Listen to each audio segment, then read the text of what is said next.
Part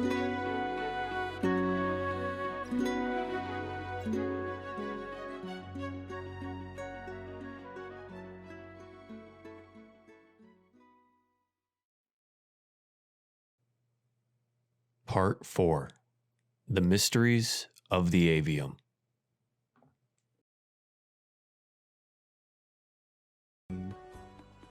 Yeah. Welcome, everyone, to DieFall Alderheart, episode 20. Frick, I had it pulled up, and then I immediately forgot. God damn it, one of these days. 23! There we go, episode 23. We are, well, I guess we're getting pretty far into the 20s now. Might catch up with my age eventually, which would be interesting. And also, yeah, we're the second longest running show on this channel right now. That's just pretty freaking cool. Ended in a bit of a cliffhanger last week, but we'll get to that in a little, or excuse me, 2 weeks ago. But we'll get to that in a little bit because I want to talk to Miss Simply Jackson about one thing and one thing in particular. How is Rust RP? Tell me about it. You've been doing it for like a week now. It looks fun. I watched you build your house. That was cool. And please expound.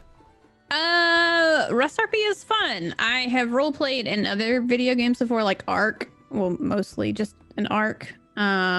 But Goobers, is running the server and stuff, and it's just ridiculous. There's like a whole bunch of rules, and they've like mapped off PvP to be held in certain areas. There's a whole like war and war waging system and all sorts of stuff. So it's not just like running around killing each other and then trying to roleplay through it kind of thing. Sure. But it's really fun. And my character's name is Birdie and is like deathly afraid of chickens. And even to the point of fainting. It had a faint in that game is you have to just log out and your character falls asleep. And you just kind of hope whatever is happening when you're asleep is happening, and you like log back in and you're just like, what happened? But yeah, it's fun. And they have a weekly Dodge Rock tournament that's going to happen this Saturday. I will not be back from work to be able to stream it or host it, but there'll be plenty of people who are like on the server who'll be what streaming is Dodge Rock? It's literally dodgeball, but with rocks. Oh, okay, but they throw rocks. Yeah. Gotcha. Okay. And it's a tournament for like nations to prove their like power kind of thing. So it's really funny. It's the Olympics of Rust. Pretty much, yeah, because like awesome. he's sanctioned off to like divisions of the map to being different nations and stuff. And we all like work together, or we don't want to, or whatever. So very cool. But yeah, I can dig it. Yeah. I thought Dodge Rock was a type of music, and I was like, how do they do that? That's kind of cool. But Dodge Rock as dodgeball makes way more sense to me now. Yeah. Like instead of prog rock, it's just there's no beat instead of progressive beat stuff. It's great. Sure. Yeah. Great. Wow. Crazy. But the second part of that was you've also been playing, I believe it's Hades, right? That's the one that's which is done by the same guys who did Transistor and freaking Bastion. Yeah. It's beautiful. And the lesser known Pyre, which is actually one of my favorite ones out of that because I liked reading it. I liked reading the story, but yeah, they're fantastic. So, but I haven't played Hades yet. So please, how was that? Definitely do. If you like mythology or Greek mythology in any way, definitely do. There's so much humor based on the downfall, because pretty much all of Greek mythology is about failure and downfall and like punishment for that and stuff like that. And it's really funny. The artwork is stunning. I think you're going Gen Z did the artwork. She's pretty cool. And then Darren Korb did the music. Always. Did all the music. Yeah. He's so good. He also voice acts the main character, Zagreus. And then and he has kind of a Australian accent, I think. And then he also voice acts another character you meet often called Scully, who's very like Bronx, New York. And it's really funny to have those two characters talking and realize it's the same person doing both the voices. It's crazy. But it's so worth it. It was like, I think it's $20 right now. And it was on sale for the Steam Summer Sale. Yeah, and it's so much content already, and it's still early access. So I think their 1.0 version is coming out like later this month, or it's like soon. So very, very cool. I'm really interested in what's going to be added. Like, it doesn't feel like there could be anything else added because it feels like a really complete game already. So it's been running around in my like wish list for a while since they had it enter early access. So I've just kind of been on the edges watching that because that studio is so good. There's such a small team, but they put out such great games that if you like roguelites in any fashion, and if you like the story that you had with like Transistor and Bastion and stuff, go for it, because like it's so worth the time spent in the game. Everything changes. Like every boss fight, you complete it, you go back, something changes like every single time. So it's always evolving and stuff, which is cool. So very nice. Very cool. Well, it's good to have you here this week. Yeah, it's gonna be good stuff. I was down there, so we're gonna go across the other side on the bottom, and we're gonna talk to May a little bit.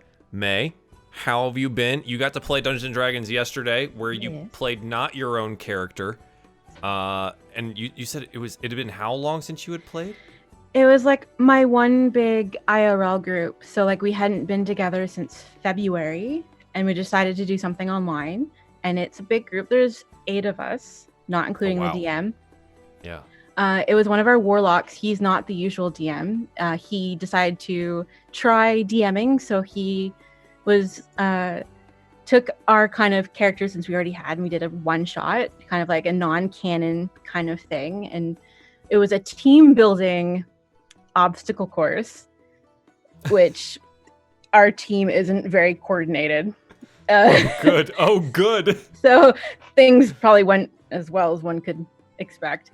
But halfway through, we got through it, and then we woke up and we basically had to do it again, like Groundhog style. But like the stakes were raised, and we were in different characters' bodies. So like, and I was also playing Carson's character as well, who I hadn't played before.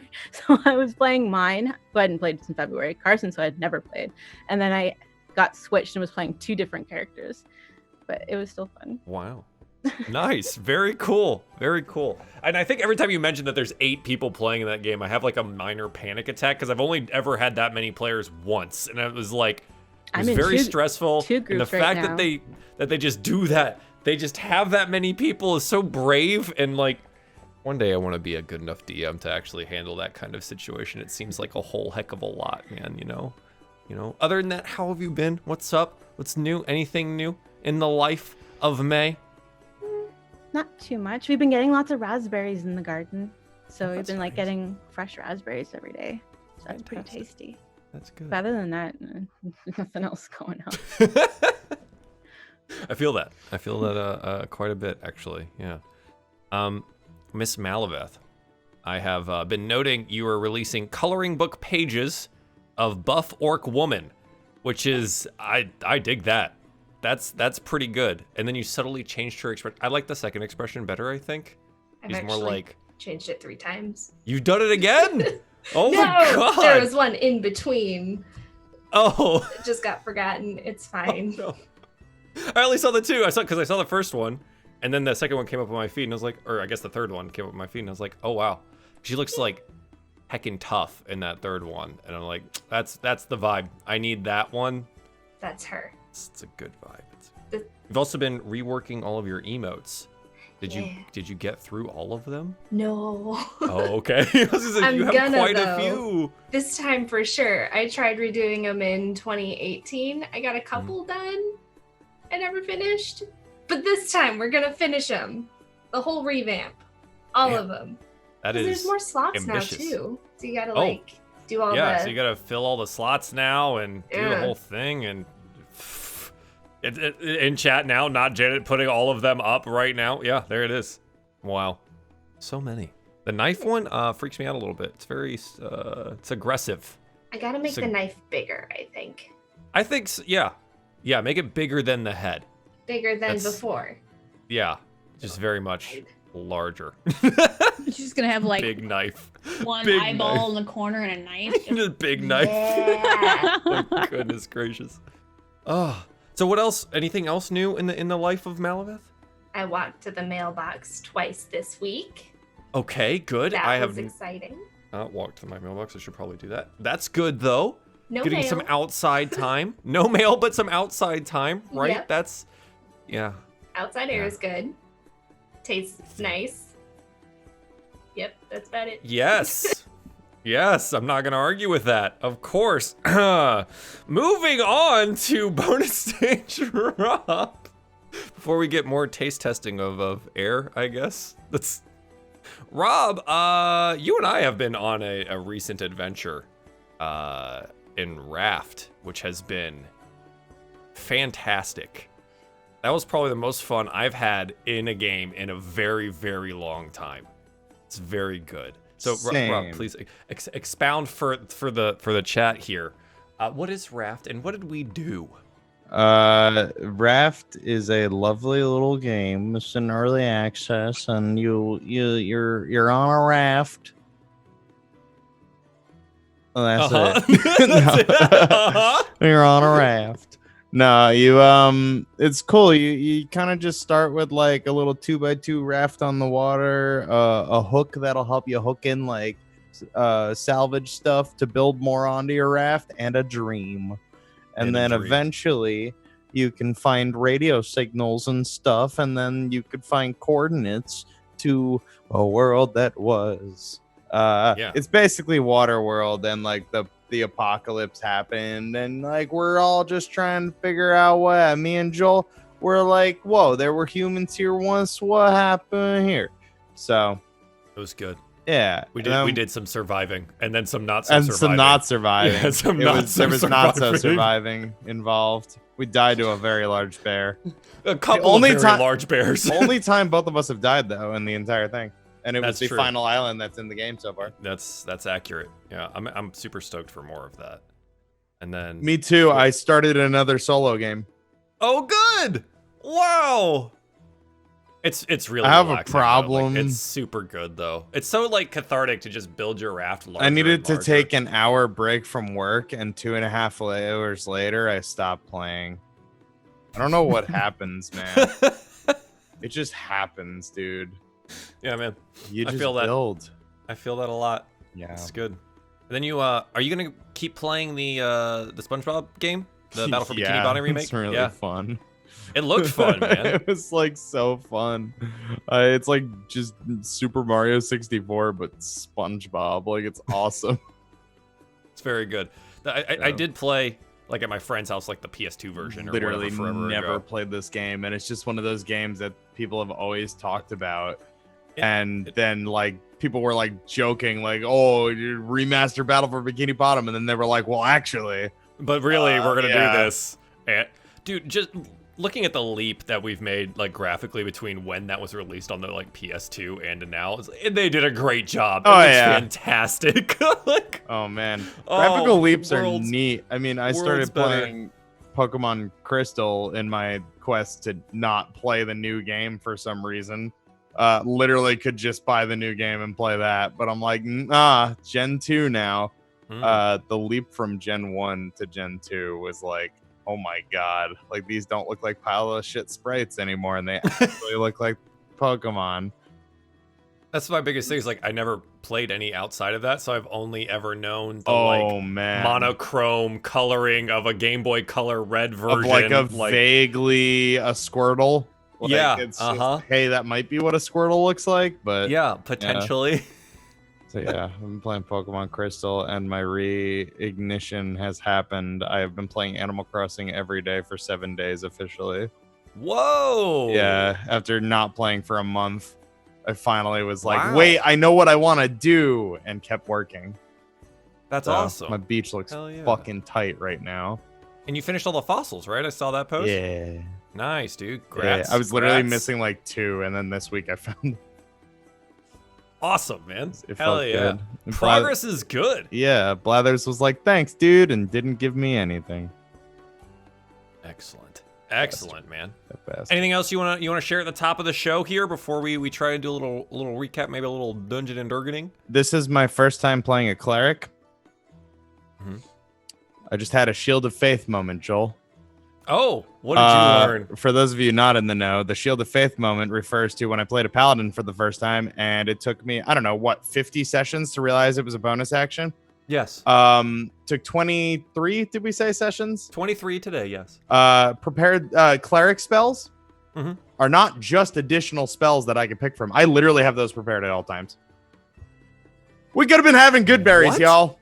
Could have been having good berries. At all times? I thought you had to pick. Literally in addition to... I'm glad you didn't know, because I had to reread the paragraph about 3 times while like the intro was running. And I was just like, I'm an idiot. Class. Hold up. I got you. You got it? Okay. Each domain has a list of spells, its domain spells, that you gain at the cleric levels noted in the domain description. Once you gain a domain spell, you always have it prepared, and it doesn't count against the number of spells you can prepare each day.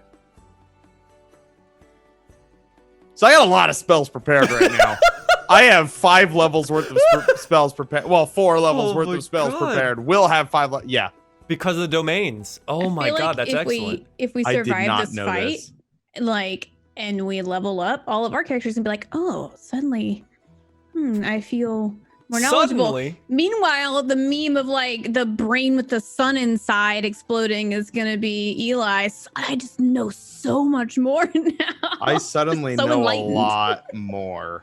Yeah. Like a Wait, lot do more. you also have turn undead, or is that a specific to a domain?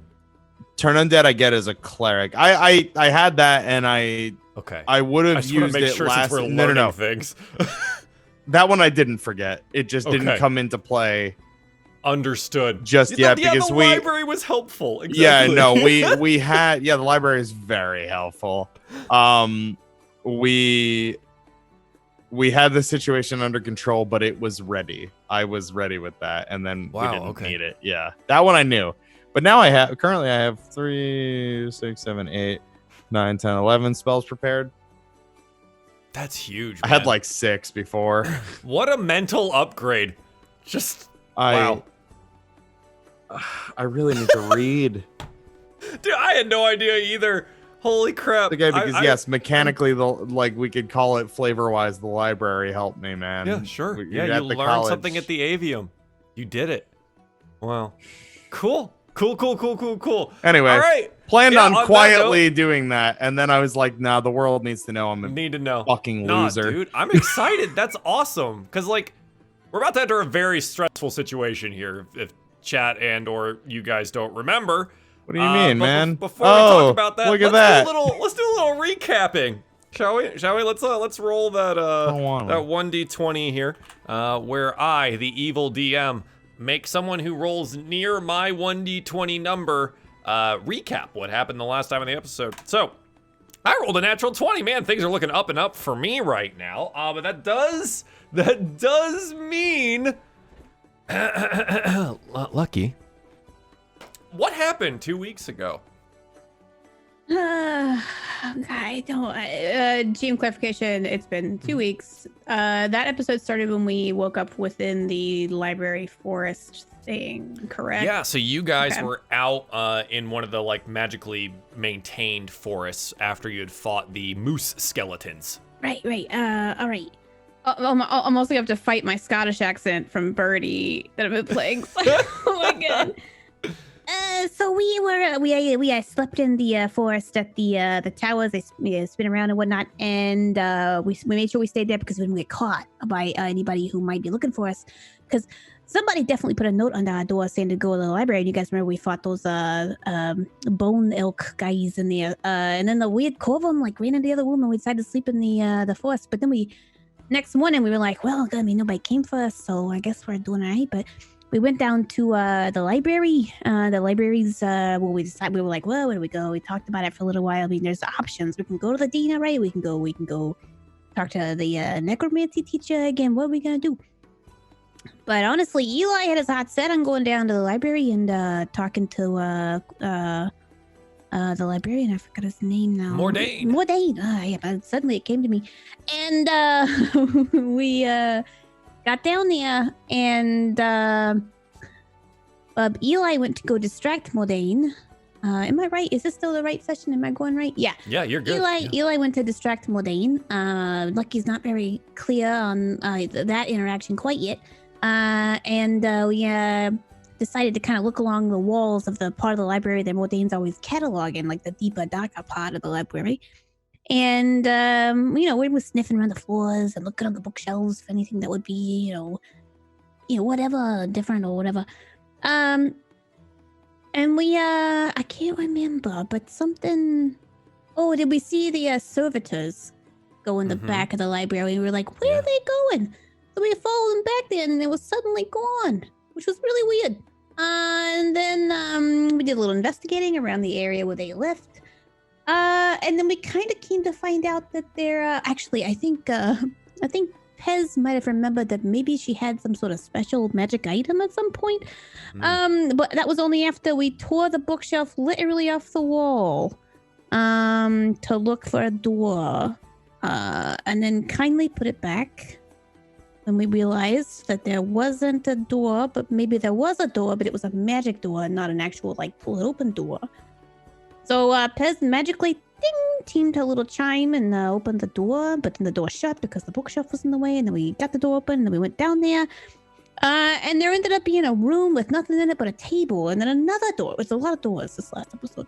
And in that room, we found the actual Mordain, who we think floating in a big thing of like space ooze stuff. It was weird. But we tried to get him out, no success. But we did find out that the brooch-looking item that was on the door, if we wear it, it turns us into Mordain. I mean, more cleverly, I figured it out. So I'm gonna say, but that means that Eli is implying that somebody who was up in the library was wearing the brooch. It was the same brooch that we found on the door, and that's not the real Mordain. I don't know who the real Mordain is yet, but we'll figure it out. And then we I forgot what called us. Oh, we ended up going down further to we ended up going down further. No, we ended up going down further down the hallway, and there was a big classroom, but there was the Corvum that I saw the other day. I can't do it. The Corvum that I saw the other day was in there, assumedly teaching a class to these servitors, we think. And the skeletons. Yeah, the servitors. Or were they servitors or they skeletons? Either way. I mean, they're servitor skeletons. Yeah. That's their thing. And they attacked us once he left. So we unfortunately got rid of some old teachers pretty quickly. Mm-hmm. And once he bounced, we decided to give chase and pretty immediately without searching much of the room, which is probably not very smart of us. But, you know, we're out for the fight, or at least me. Lucky's like, let's go get him. And then we went to the next room, and now here we are. He's mad at us. We're in his way, he says, from fixing things that he might have done himself, as in maybe the calamity is his own fault, and he's trying to figure out ways in necromancy in order to fix it. I don't know. That's Lucky's basic mental, that's accurate, tiny brain assumption. And then he got real mad and bounced again. He's a really big fan of bouncing. And now we have to fight oversized skeletal bird thing with not even really one bird. It's got two bird skulls. That's like this. It's really weird. Yeah. But I'm gonna work on trying to get my accent for the next like 20 minutes. Perfect. It was a wonderful recap. Yes, thank you very much. Claps. Very, very nicely done. And to set your scene for what is in front of you at this point in time, you find yourself in a macabre laboratory. An assortment of bones lay strewn across the tables. A foul-smelling liquid bubbles in pots. The stench of death is gut-wrenching. A terrifying creature lurches towards you, a hulking monstrosity of bone and sinew. It appears to be comprised of hundreds of birdfolk bones, jumbled together to form a roughly humanoid shape. The arms end in several talons intertwined into circular claws, and the creature's face is made from the top halves of two birdfolk skulls, one atop the other. It gazes at you with its four empty red eyes and emits a shriek. And I'm going to need you guys to roll me some initiative, please.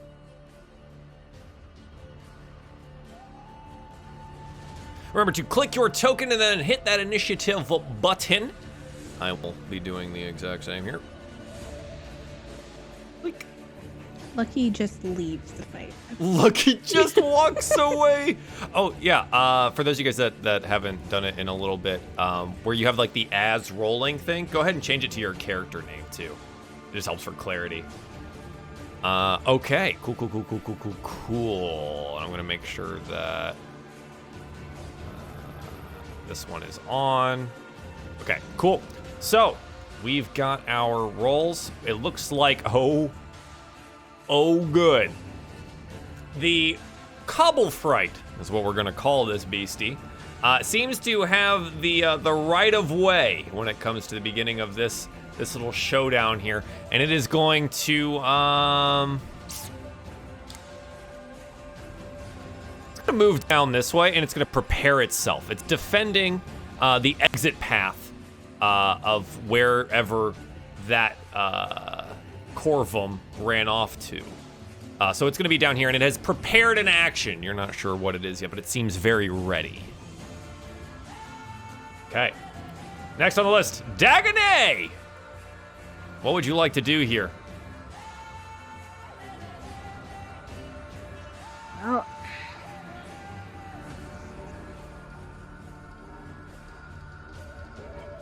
this thing's action or not, he's gonna trundle up there, shields in front, and he's gonna take a swing with his quarterstaff.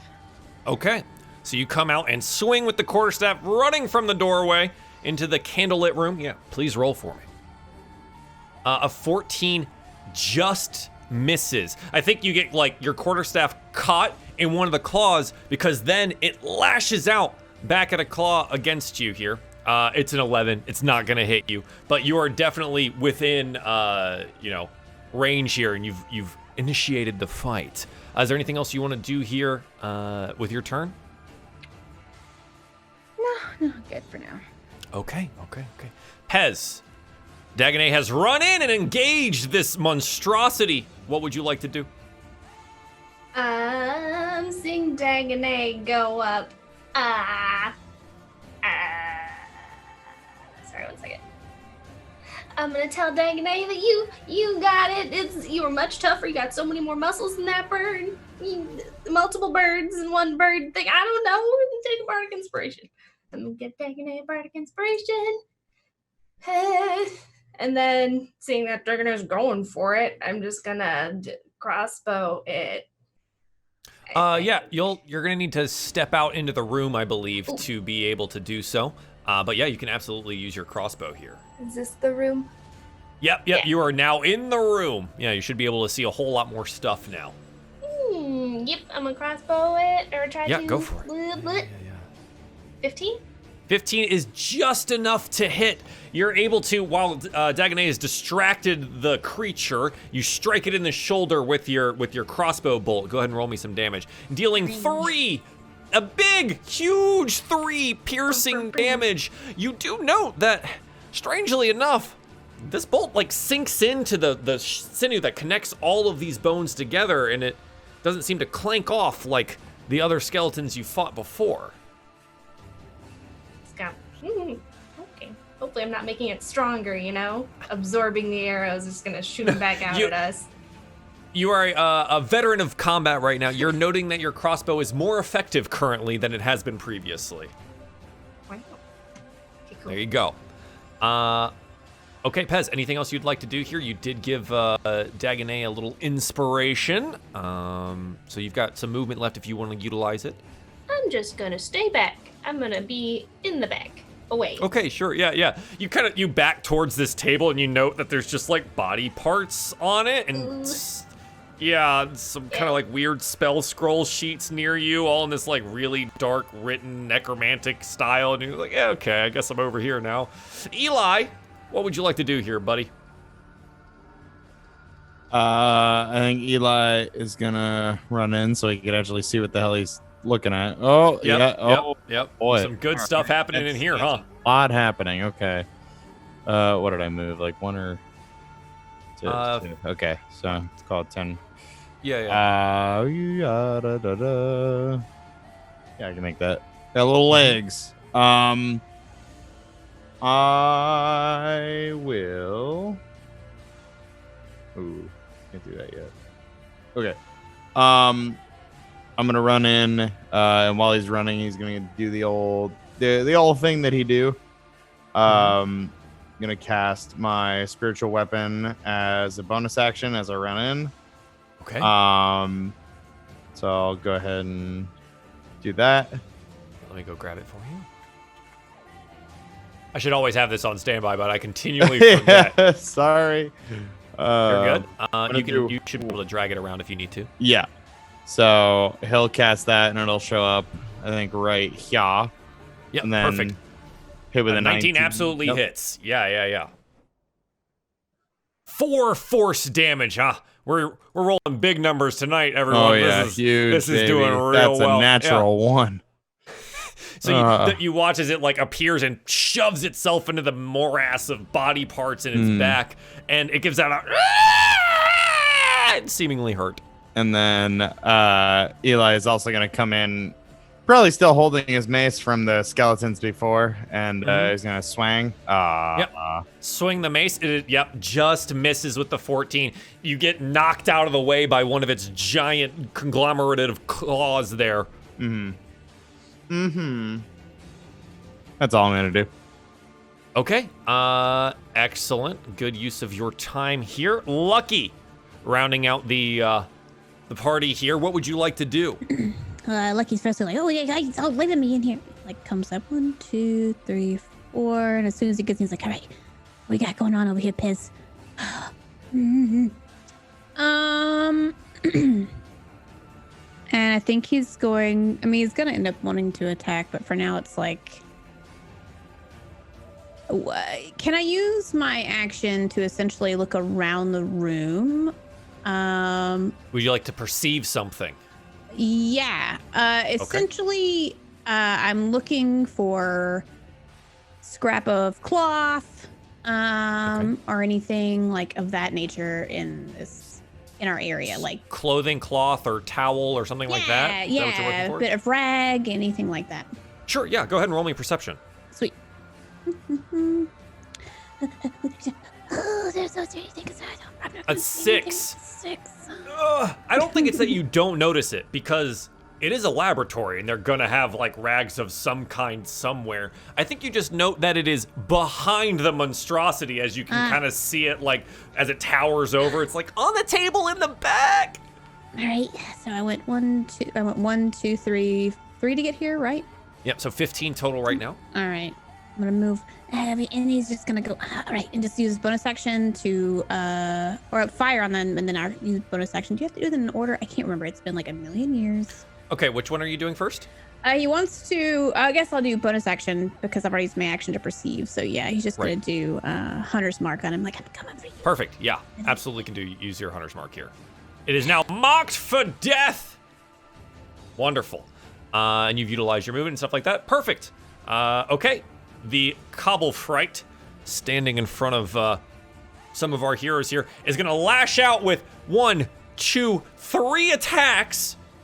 It's going to strike twice at Dagonet. 1, 2, a 17, I think. Is that close? Nope. Okay. And the third one lashes out, grasping at Eli. A 22, Eli. Yeah. You are now restrained within its giant claws as it lifts you from the ground with its non-existent muscles somehow magically strong. So you are now lifted up, and it's as it screeches at you, its 4 red eyes boring into your soul.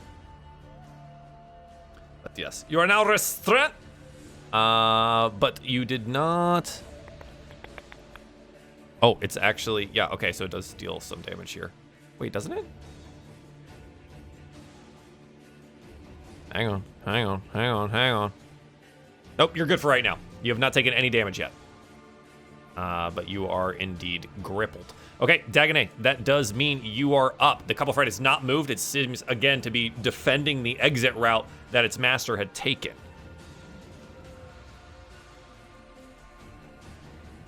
Alrighty. Well, he's just gonna keep swinging that quarterstaff at him. Yeah, go for it. 16, it does hit.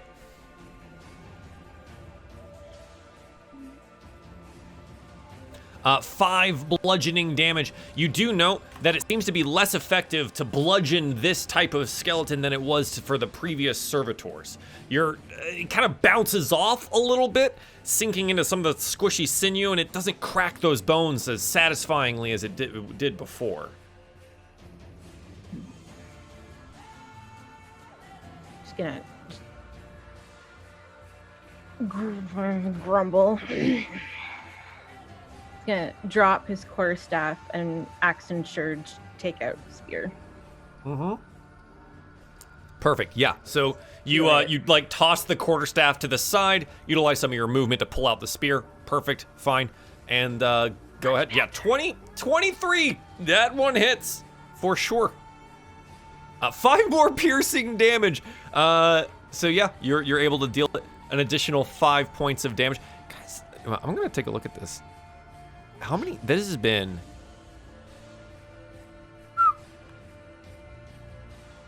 The last 1, 2, 3, 4 attacks that have hit have had natural ones on the damage rolls. I don't want to know what the odds are for that, but that's got to be astronomically low. Okay. If it keeps up, we'll take a look at it, maybe refresh the pages. That's kind of ridiculous. Plus RNG, I suppose. Okay, I'll get my real dice out. I'll do it, I swear. Yeah. If it gets really bad, that's totally fine. Okay, so Dagonet, you've used your action surge here. You deal 10 points of total of damage. Your quarterstaff is flung off to the side. Is there anything else you want to do here? Do you want to move around? I think that's about all you can do still is move now. I'll hold position. Okay, perfect. Yeah, defending your friends from where you're at. Pez, it is now your go. Your friends are locked in combat. Eli seems to be grappled by one of these giant claws. Oh, Eli, is it Eli and Dagonet? No. Dagonet was able to fend off the one set of claws, but Eli was scooped up and gripped and is now, like, his little feet are dangling off the ground. His little baby feet. Yeah. Oh no. Hey, Eli, you got this. Get out of there. You're fine. I'm just gonna bardic inspiration, Eli. I guess that's all I can do. Bird, you get out of here. And I'm just gonna shoot it again. I guess. But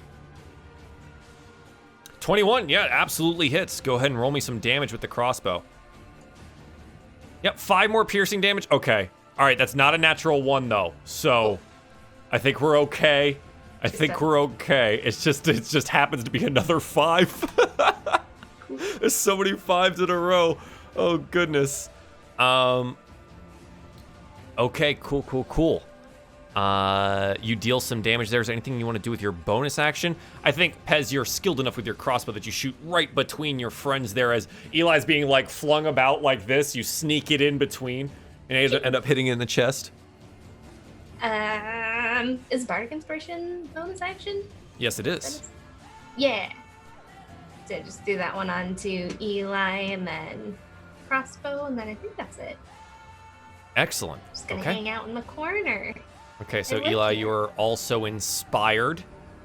So Eli and Dagonet, remember that you have an extra D6 for the next things that happen, which Eli, at the start of the turn that you are grappled, the Cobble Fright squeezes you with its big old meaty claws. And by meaty, I mean skeletal claws. So I need you to roll me a strength saving throw, please.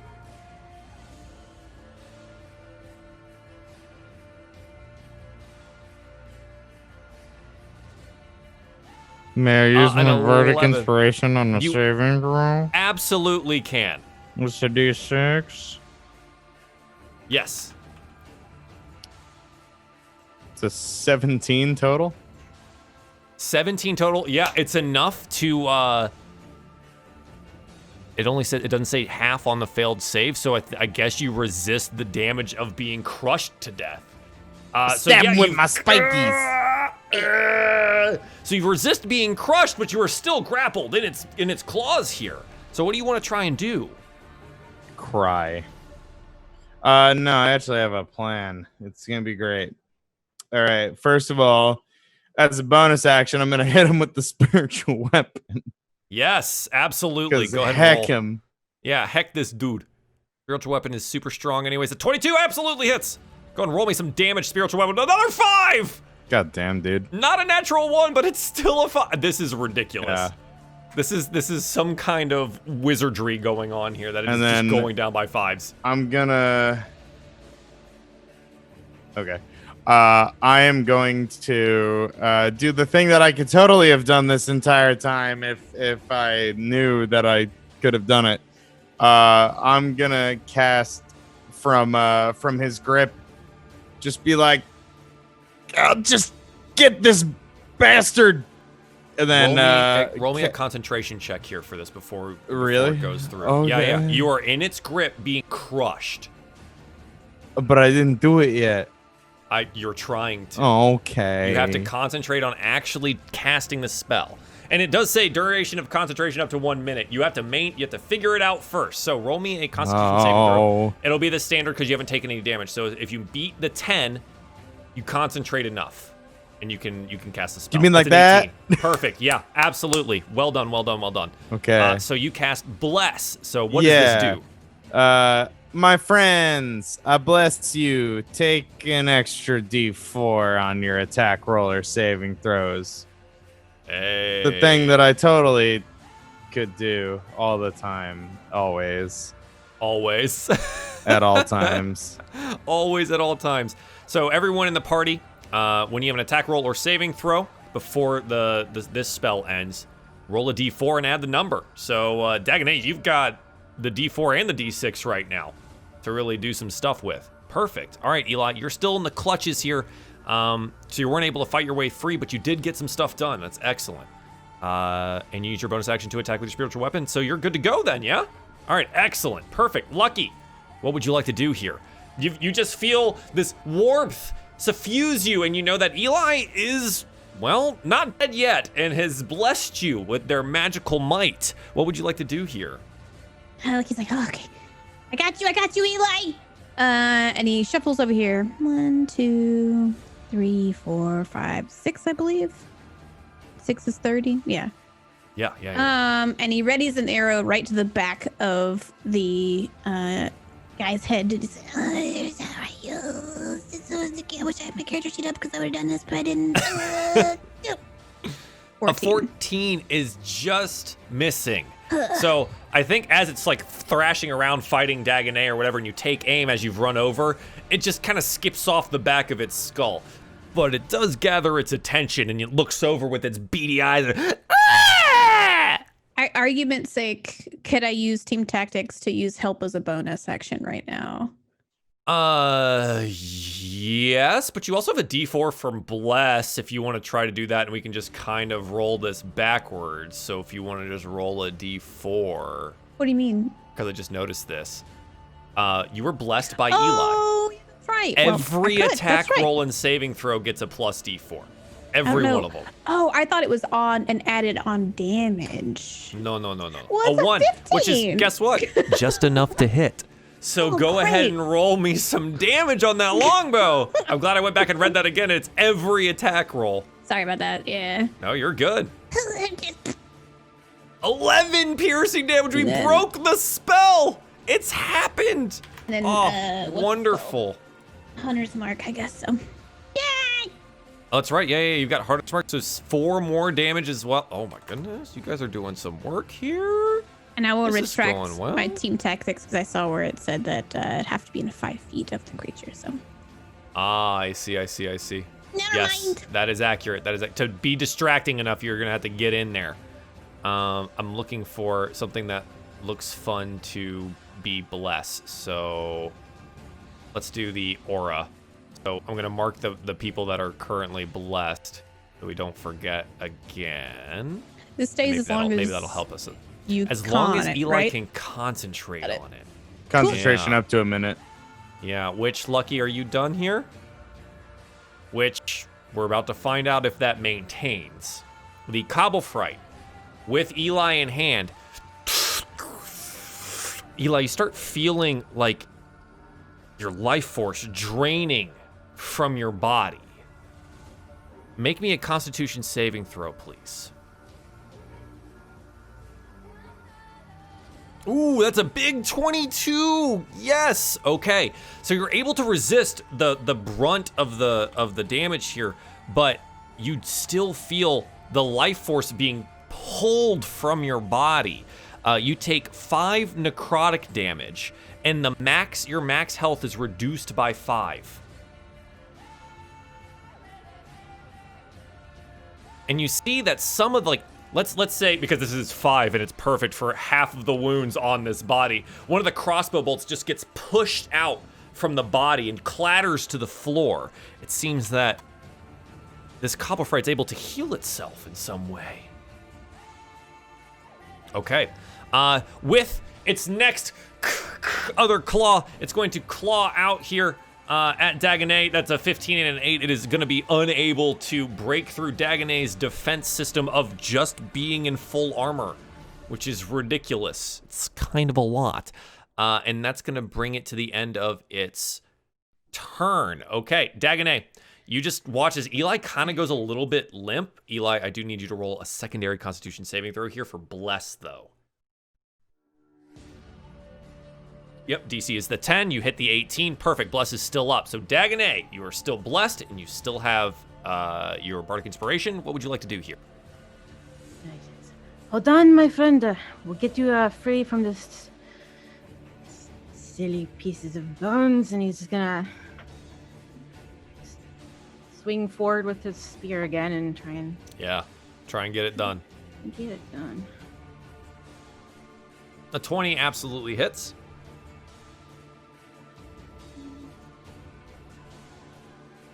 Another 8 piercing damage. Yeah, you guys are, I mean, like, for everything that's happening here, you're racking up the points of damage, even if they're just all 5s in a row. This thing's starting to look pretty cut up. It's definitely, you know, hale, but it's not healthy. Okay, so I think that puts it at this. Perfect. All right, anything else you'd like to do here, Dagonet? Nope. Okay. Pez. Comes back to you. You watch as Eli has the life force drained from his body, but you also feel suffused with his loving light.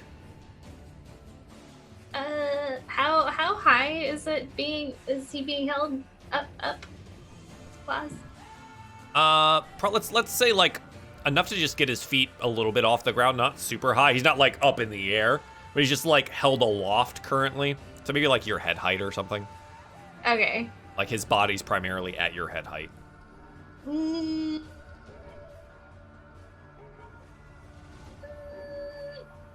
How many claws does it have? Two. I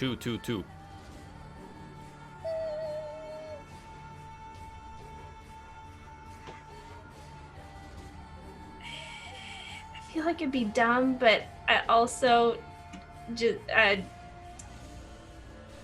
I'm gonna try it, I guess. I'm gonna scoot forward. I'm scared.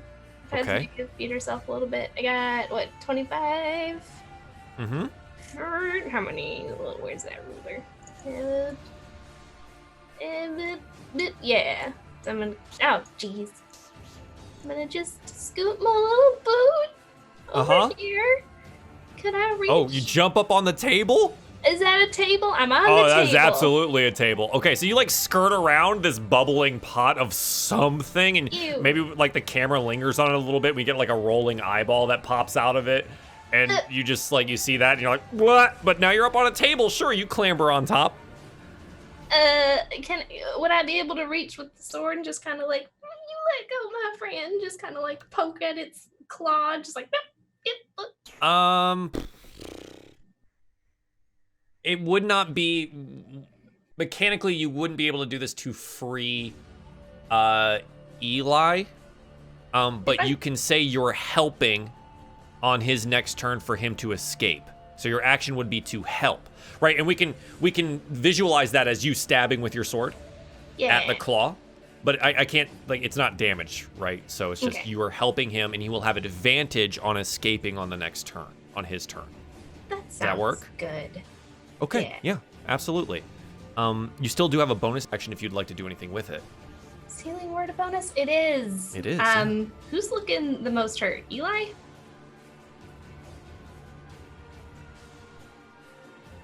How you doing there, bud? You doing okay? Need some help? You want some help? Bud? I'm just gonna throw a healing word at him because why not? I guess that's what we're doing today. Feel better. Healed 7, Eli. That's a pretty good healing word. And it looks like Pez is attempting to help free you from the grapple here. What was the word? Get good. All right, Eli, it is now your turn to get good.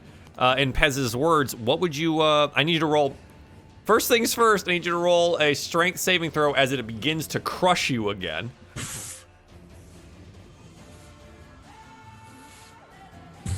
A 16 makes the DC. You are able to resist pushing outwards, and I think with the assistance of Pez here being stabbed in the stabby stab, what do you want to do with your time? Golly. I'm gonna whack it with my spiritual weapon. Okay, sure. Your bonus action is that. Whack. That's a 10. Yeah, it's unable to find purchase this turn. Okay. And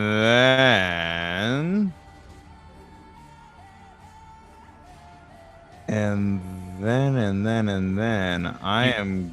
You currently have advantage on trying to escape the grapple if you would. Yeah, that's what I was just trying to see if something was a free action or not. Oh, understood. Totally not. Yeah, I would like to attempt the El Escape. Okay, yeah. That's going to be another strength. Let me read it real quick. Yeah, another strength saving throw here. At advantage? At advantage because of Pez's help, yes. A 14 does not make the number. You are still grappled as Pez's sword stabs further and further into the forearms of this creature. It is unable, and it just crushes you tighter and tighter as you're trying to resist. You're able to resist being crushed, but it's not enough to escape. Okay. Bummer. Yeah, tough. Yeah. Is there anything else that you've got here? I don't think so. I think you Can't do utilized anything else everything. now. Okay. Lucky, it is your go now. What would you like to do? DM, what's this right here? What's that lighting up right there? A candle. It's a candle. There's a lot of these little the little red candles are light sources I've added in Roll20 so you can actually see in this room. Good. So I can move those around if you want. Good. My planned action is, and I'll have to ask you how to do all of this. I have 30 movement. I would like to move one square to the candle, pick it up, and throw it into the back of this creature to hopefully burn it and distract it from its grip on Eli. Sure. Let's see if the candle stays lit when you throw it. Sweet. Probably not going to. So I'm gonna move over, and I feel like I'm close enough to kind of be like, at it. It's big. It's a big guy. You could step forward if you wanted to not risk the throw. Yeah. I'm just gonna smush it in his back. So he picks up this candle, moves to the right. Sure. Yeah. Okay. Just whacks in the back. Let's go. I move the candle to maintain it there. Okay, and you try to whack it in the back with it. He tries to roll take me- melted side and just smush it down into its back. Just push it into its back. Okay, interesting. Well, it's not immune to that, so that's interesting. Roll me just a dexterity, just dex, because we're gonna treat this as an improvised weapon utilizing your dexterity. Sweet. A 10. I think what happens is you note that you smush the candle into the back of this thing, and the candle goes out, and the hot wax is sitting on one of these bones, and it actually has 0 reaction to it. Great. Well, since I'm sitting right next to it, I'm gonna just use team tactics now. And use an action or I'll use my bonus action to feint at it to try to distract it, essentially to help a chosen ally out, which would be Eli.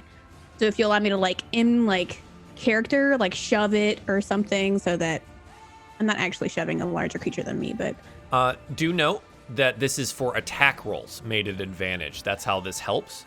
It is not. It is only specific to attack rolls and not to saving throws. So if you're trying to help Eli escape, for some reason it doesn't I was thinking apply to ability that. check is the same as okay. Then if DM will allow me to not to detract, Sure. I think. I mean, I am making attack rolls with my spiritual weapon. yeah, and I feel like I've been in That's enough. true. I feel like I've been in enough fights with Eli to trust his spiritual weapon, and the fact that like I'm gonna like try to push it if I can. RP wise, just pushing it into the spiritual weapon so that maybe its hit will be better. Just get there. Over there. I can't really shove anything bigger than me technically within game mechanics. But you are applying a distraction to the Cobble Fright. How effective it will be is yet to be seen, but you are effectively distracting it by, I don't know, let's say clattering it with your bow, right? It notes that there is something over here it needs to be paying attention to. This will assist Eli in some way. Let's go with that. Okay, sure. Cool. Sure. All right. Maybe I just like dig the wax more. Yeah, just like push it, like smear it around a little bit. Now you've got like wax all over your hands. You're trying to think about how you're gonna draw your bowstring and not get it all caught up. It's a whole mess. Okay. Is that it, Lucky, for this one? Like right now. Okay. Yeah. The Cobble Fright is going to attempt to make 2 more claw attacks here against Dagonet. 15, 8, so definitely not. And then it's going to try and grab Dagonet. That is a 26. Does it grab? Dagonet, you are hoisted up into the air. It's seemingly effortless, about the same height as Eli here now. And I'm going to need both of you to make Constitution saving throws for me, please.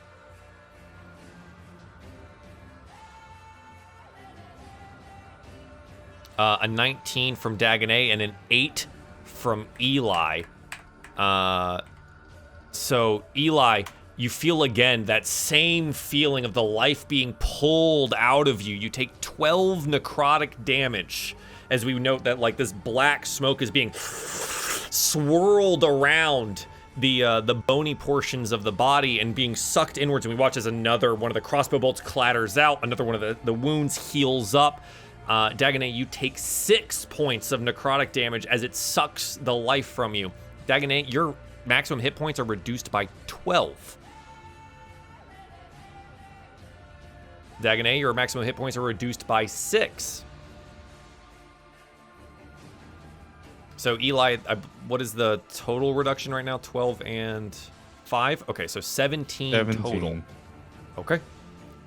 Keep in mind, this is very similar to the shadows that if we do hit 0, that's it. It's all right, man. I'm pretty close to my max health, so I'm fine. You're right on top of it. Perfect. Yeah, fine. And it siphons your life force into its body, recovering some health here. So that is adding is hard, guys. After a long day, I'm going to tell you what. Okay. A sizable chunk of health is returned to this creature as it hoists you up and sucks the life from you. Dagonet, it is your turn. You are stuck in the clutches of this creature, feeling the life force being pulled from you. What would you like to do?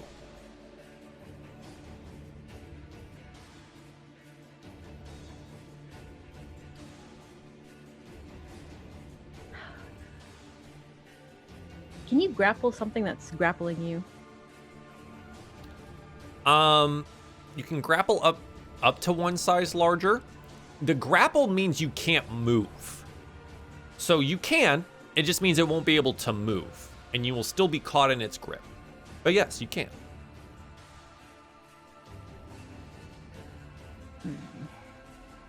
It would be for this, because it's not necessarily an attack. I would call it a I asked because I contested strength check. I have an attack that can let me then grapple. Okay, sure. Does it require movement at all, or no? I'm going to attack the things with my feet. My talons. You're gonna attack it with your talons. Oh my god, I forgot you guys have talons. I sure Yeah. do. Yeah. Okay. So how does this work?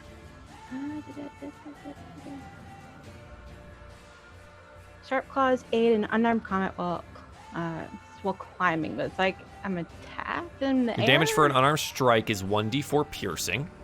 You have advantage on strength athletics checks made to climb any surface that you can grip. So you just want to grip him. As if I can successfully grab onto him. Uh-huh. I'm- Yeah.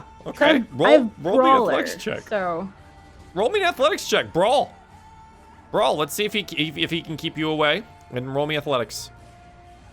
A 19 just beats his strength check. So your claws, as he's like trying to force you further away, you latch in with your talons. Go ahead and roll me 1d4 for damage here as you grip on. It's not just grabbing him. Your claws are literally going into the bone and sinew of its body. Okay, it's 1, but it doesn't matter. You're in there now. You now have it grappled. For what this will end up meaning, we don't know yet, but as long as you're attached, it's not going anywhere, and you're not going anywhere from its grip. Locked in a mortal grapple. Okay. Do you have a bonus action that you would like to use here?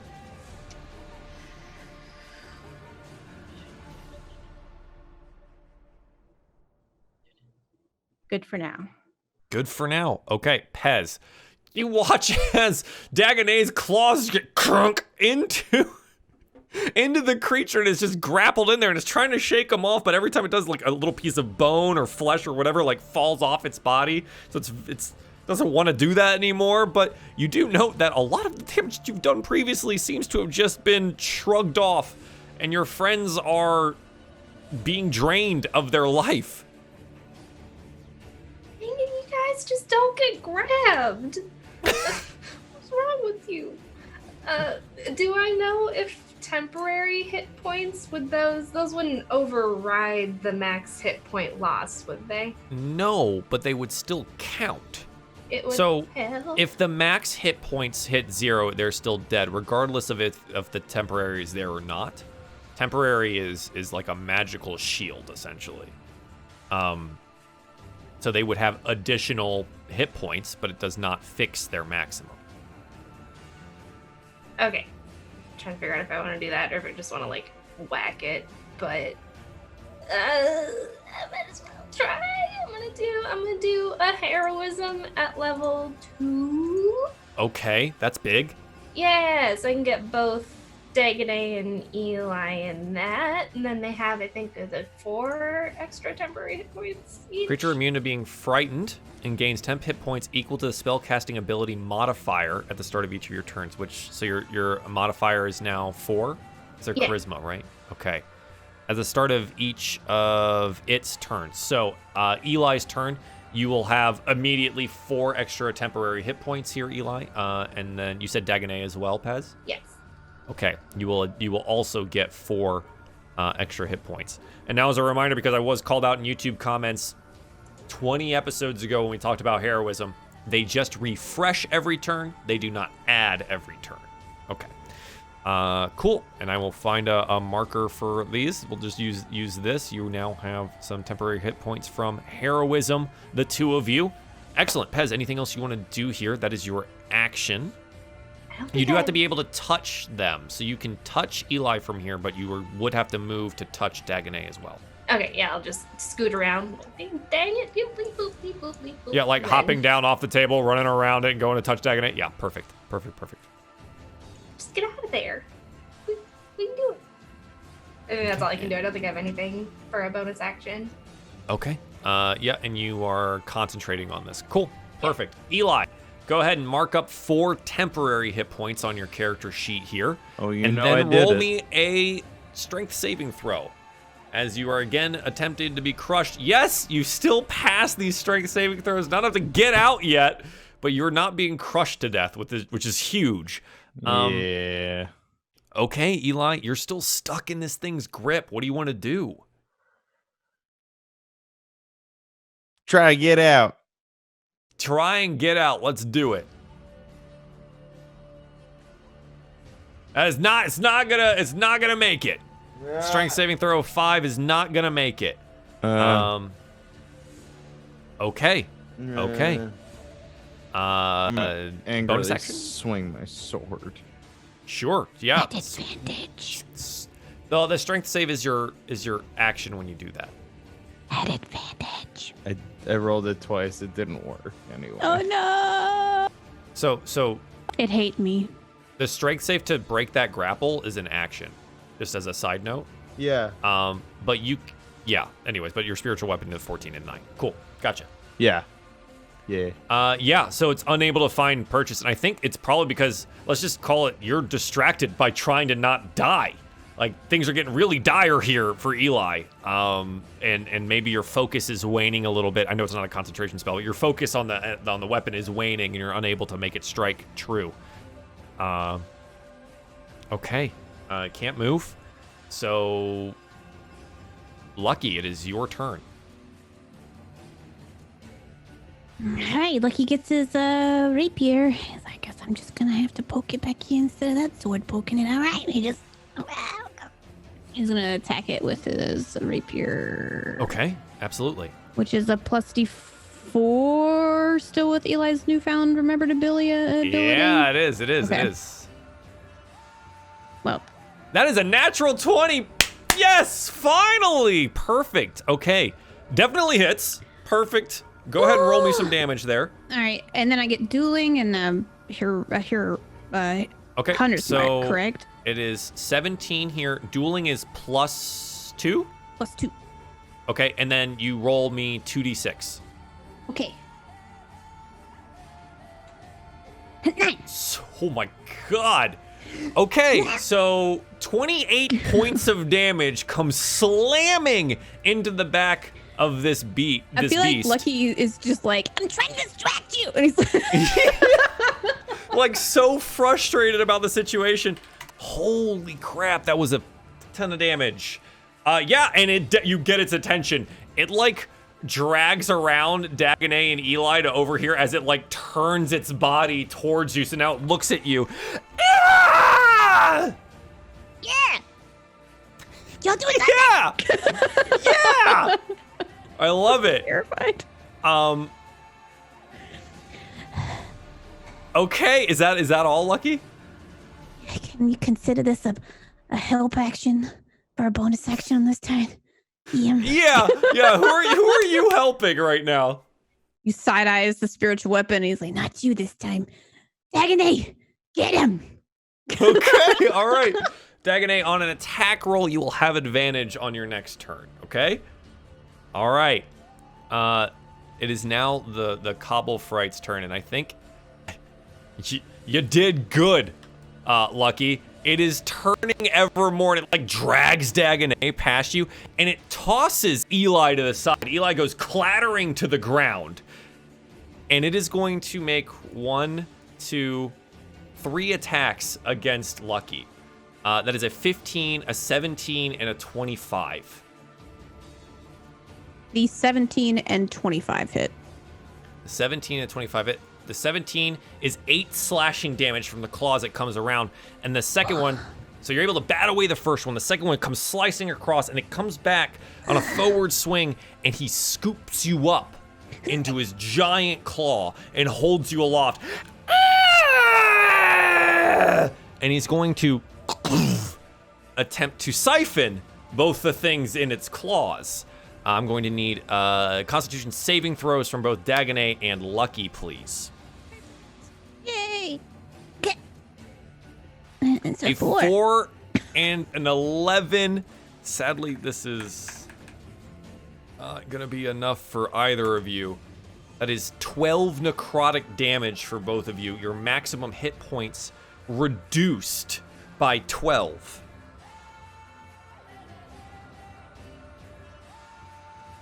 And the beast recovers that amount of health. You watch from behind now. Eli, you can see it kind of when you're getting up, and you see like this giant hole in the back where the rapier was sunk in by Lucky, and you watch as it knits itself back together. Okay.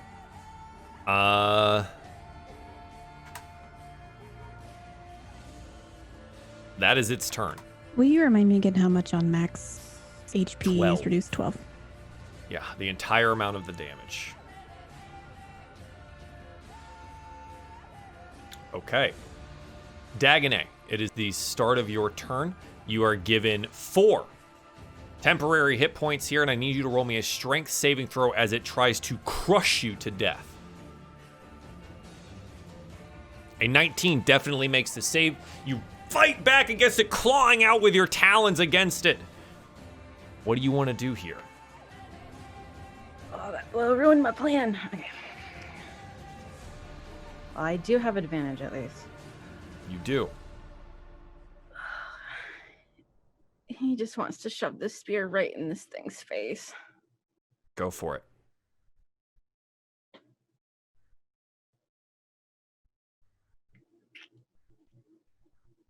At advantage. Yeah, so that needs to happen again. 25 definitely hits. 7 piercing damage. Yeah, it's a fight against how much it can suck from your soul and how much damage that you and your friends can do against it. It looks beat up, but it keeps being able to knit itself back together. It's becoming more and more problematic. I'm gonna need second wind. Okay, yeah, absolutely. Go ahead and roll second wind for me.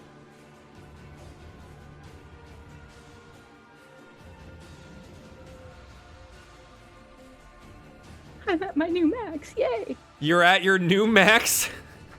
That was an 11 rolled for the second win here. Okay. You're at your new max. Okay. That is Pez. What would you like to do here? No. I got some arrows. I'm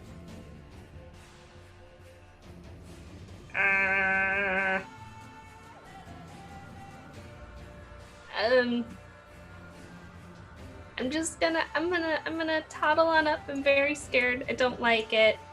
Can I try just whacking at its wrist or something? Just you let go, oh, buddy. I'm gonna try and whack at the one that's holding Lucky. Yeah, so you try to strike it to hit the limb that it's holding Lucky. Sure, yeah, go ahead and roll me. You've got your crossbow slung back over your shoulder. Go ahead and roll me an attack here. A 13 is not enough to make purchase against this beast. Can I re-roll it? With the You want to use your faded? Yeah. Did you add Oh, your? whoa, hang on. Before you do that, before you do that, you're still blessed. 1d4, right? Yeah. Which I think we probably need to check a Constitution saving throw or two from Eli because I've totally forgotten, but it's fine. You're blessed. A 4, you hit. Go ahead. Cool. Okay. I will remember that for next time. DM mistake. It's okay. 3 piercing damage. Yeah, you sink it in. Stabby stab. Yeah. Like, oh, my buddy. Yeah, let go. Okay. Anything else you want to do here? You do have bonus action remaining. Is anybody looking particularly wounded in a way that I could heal them? I think everyone's at their new max currently, unless it's Eli isn't. Yeah. Eli is okay. Eli can't. I'm not be okay, healed but more. I'm where I can be. Ooh. Yep. All right. That's all I got. Yep. Not helping. Okay. Eli, you find yourself prone on the ground after being tossed aside by the creature. What would you like to do here? I send out a signal flare for our boy. Kevin, where is he? That's been sitting on my desk since the episode I made it. Oh my god, yeah. Yeah, you need your little first year avium student to come in here and burning hands this thing. My boy. You want me to concentrate? Go ahead and roll it for me on this turn. Yeah, roll me a concentration check. A natural 20. You've definitely maintained it. You're good to go. Bless is maintained. So blessed. I'm truly blessed. You get your 4 temp hit points. If they were removed, they are now reapplied. Yeah. From Pez here for heroism. Oh gosh. Okay, so Lucky and Dagonair grappled opposite me. Mm-hmm. Pez is fine. Pez looks great. Maybe a little ruffled, but looking okay. Great. Hmm.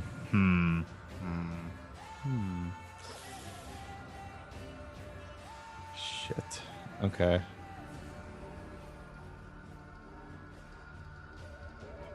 I'm gonna.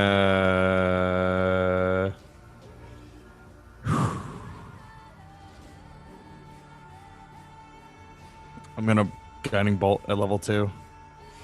It's 15 hit. A 15 just hits the Cobble Fright. Jesus Christ. Yeah. Okay. Go ahead and roll me some damage.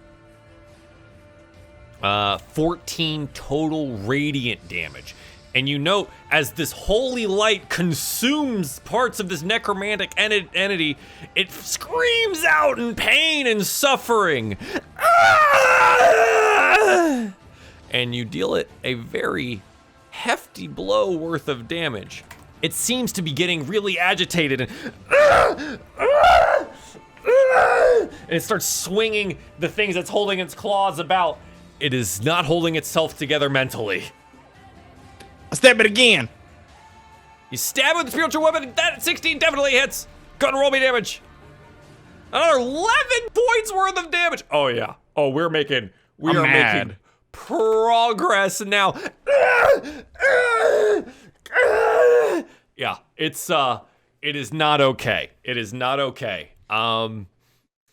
Eli, anything else you'd like to do here, bud? Eli just sort of leans against the wall, satisfied. That's right. So also with Guiding Bolt, the next person that attacks it has advantage on the attack. Just keep that in mind, which I believe is now Lucky is next. Lucky, you are grappled here. Hey. But you watch as Eli picks himself up off the floor, blasts it with holy light. It's freaking out now. But I am going to need you to make me a strength saving throw because its crushing grip is still around you. Lucky, I'm feeling like when Lucky sees this light finally hit it and it freaks out, he's like, yeah, wow, wow. Yep. Wow. We got a nice Doppler across the camera as you get flung across it multiple times. It's a 12. That is a 12, but you are blessed. Please do roll me a D4.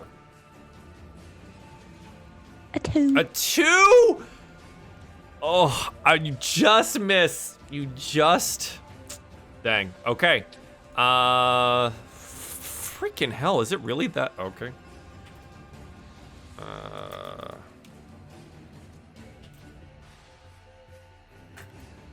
9 points of damage here as it...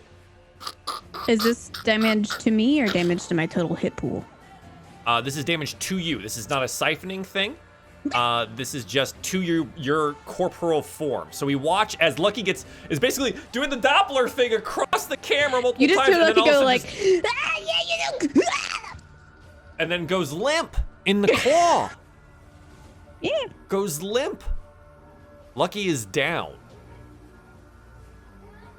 Okay. Lucky's a big fan of going, laying on the ground, apparently. Like 3 times this campaign so far. It's a thing, I suppose. The Cobble Fright tosses Lucky aside, and it is in full ridiculous mode here. Hang on. I need to roll for this. Okay. It seems to maintain its mental capacity for the moment, having only tossed Lucky to the side. It is going to claw at Pez. That is a 23, a 20, and a 25. Okay, I was gonna ask if my parrying sword would help, but even if that would, nope. Yep, nope. Yep. Wow.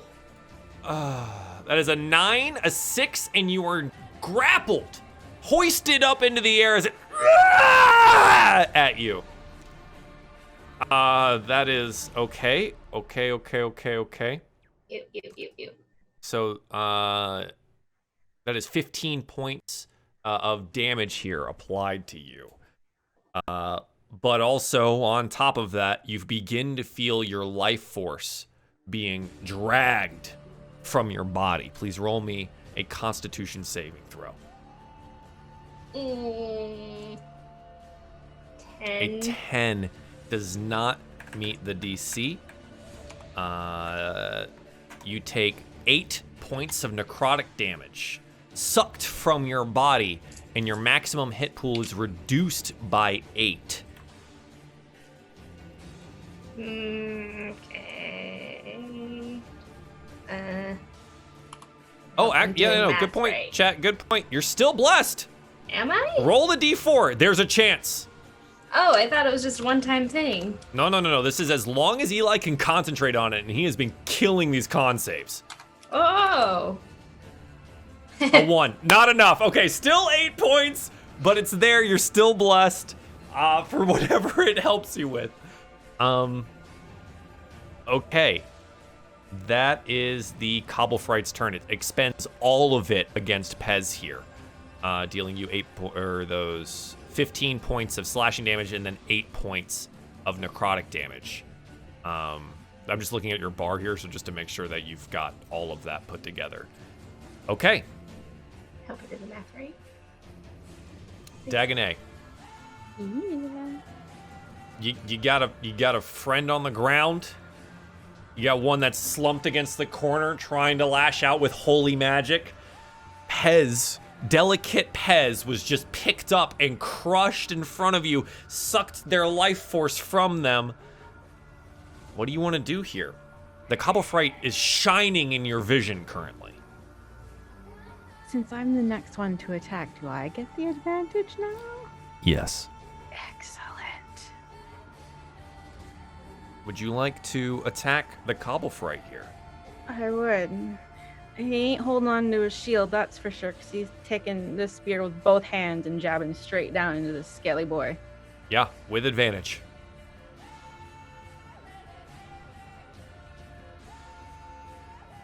A 13 is not enough. I've got Oh. a D6 and a D4. You've got so many things. Please roll them. And thank you for reminding me. I was panicking. Please stab this thing. Can I roll both? Yeah. You may not need both, but you can roll both. You got it. Yeah. 18 total. You for sure have done the deed. Please strike this thing with your spear, dealing it 8 points of damage. It is looking rough, but guys, you gotta hit it. It's coming. It's getting there. Dagonet, that is your action. Is there a bonus action that you would like to utilize here?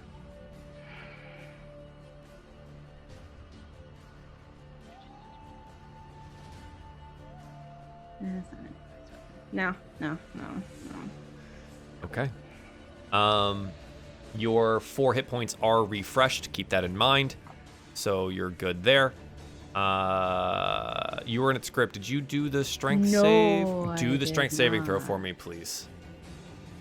As it begins to try and crush you again. Oh, I'm good. It's a 25. You're good to go. Yeah, you're fine. You're fine. You're able to fight it away, and you stab it. Probably stabbing it so it releases its grip just a little bit and doesn't crush you to death. It feels pretty good. Pez, you're in this claw. You have now felt the pain the rest of your friends have felt. What do you want to do? This is terrible. Is the big bird looking not so good? The big bird is looking like it still needs some work because it keeps healing itself. But it's definitely not okay. You're magically inclined, and you can watch as this necromantic magic is starting to unravel from it. It is doing everything it can to try and keep itself together, but you watch as it's kind of slowly going insane. Okay. I'm gonna shoot it. You are grappled by it If currently. I can, is it? So you can stab it with your sword. Okay, I'll do that. Yeah. It'd be very hard for you to sheath the sword, pull the crossbow back out, and load that bad boy while you're up in the air in its grip. Additionally, I need you to make me a strength saving throw. I got delicate fingers. It's not gonna be good. That is a 4! Yeah, okay. Oh, Jesus. Okay. Yep. It begins to crush your body, dealing 15 points of damage to you. And you watch as you start getting Ooh. But you can still attack with your blade if you'd like to. Yeah, I was gonna shoot it. Where's or not shoot it? Stab it. Mm-hmm. An 8 is not enough to hit the beast. I think because you're being crushed, you're finding it very difficult to get that blade into a place that will hurt it. It's terrible. I can do. Is there anything else you want to do here? You do have a bonus action. I can do healing word and it wouldn't affect the concentration. Is that correct? Or... Correct. Yeah, it does Okay. not affect it. Mm-hmm. I'm gonna help myself. Ooh, but just a level 2 healing word. Yeah, go ahead. I hit the button. There it goes. Yep, so 10.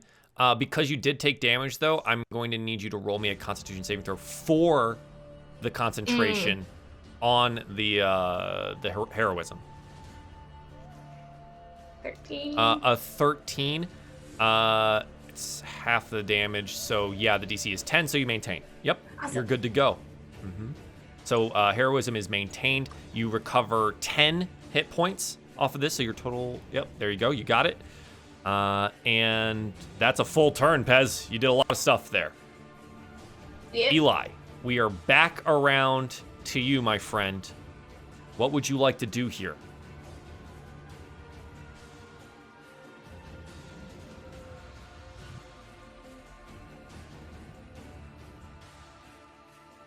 So Lucky's conscious? Lucky is unconscious on the ground. Unconscious but stable. From Not- Healing Word? Healing Word was not applied to Lucky. It was applied Oh. to Pez. Oh shit. Okay. Lucky is still on the ground, not stable. Okay. Sorry.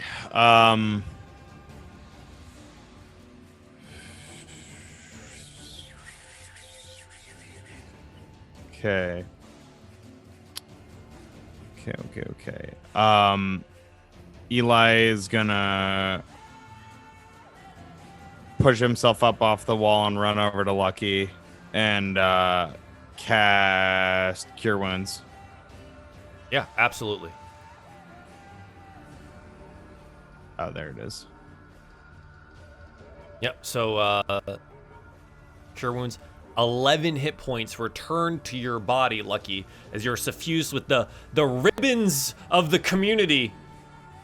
And you are brought back, and you watch as your good friend Eli has brought you back once again from the brink of disaster. The ribbons in front of his. Why is it? Okay. All right. Did you kill it? Did you kill it yet? Not quite. We're getting there. Okay. We got this. As your eyes de-blur and you lift up just a little bit to see, you watch as like Pez is being swung around.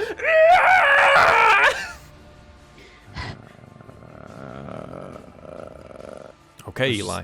Yeah, I was just making sure how fuck me A natural 1 on the how spiritual long weapon. the It's- weapon lasted.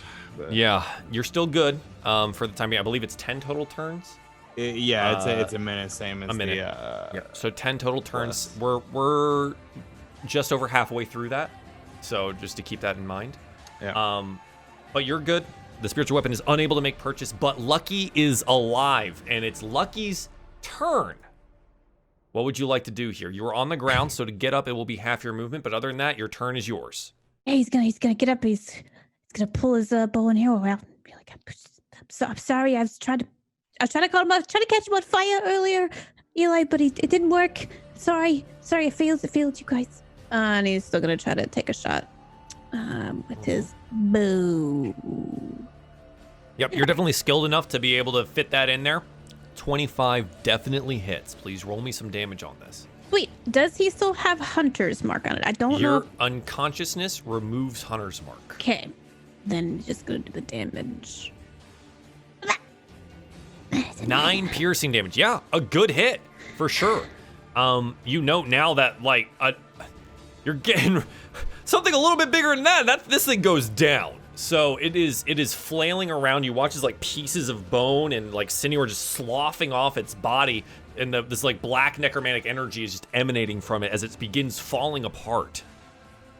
All right. And he's Just gonna stay here. Help us stay here. I'll hold you up if anything happens, Eli. Okay. I have no idea if Bless maintains on a downed person, but I'm just going to let that sit there until it becomes a point of interest, just as a heads up. I don't know how that functions. It is indeed the Copplefright's turn, though. Both of its claws are full. So it can't strike at anything. Oh, but I do need to roll this. Oh, shoot, that's right.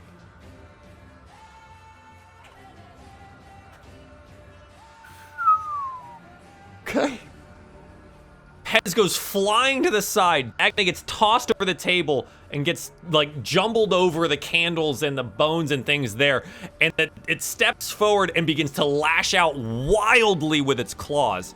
A 10, 13, and a 26, Eli. 26 hits. 6 slashing damage. It has gone insane.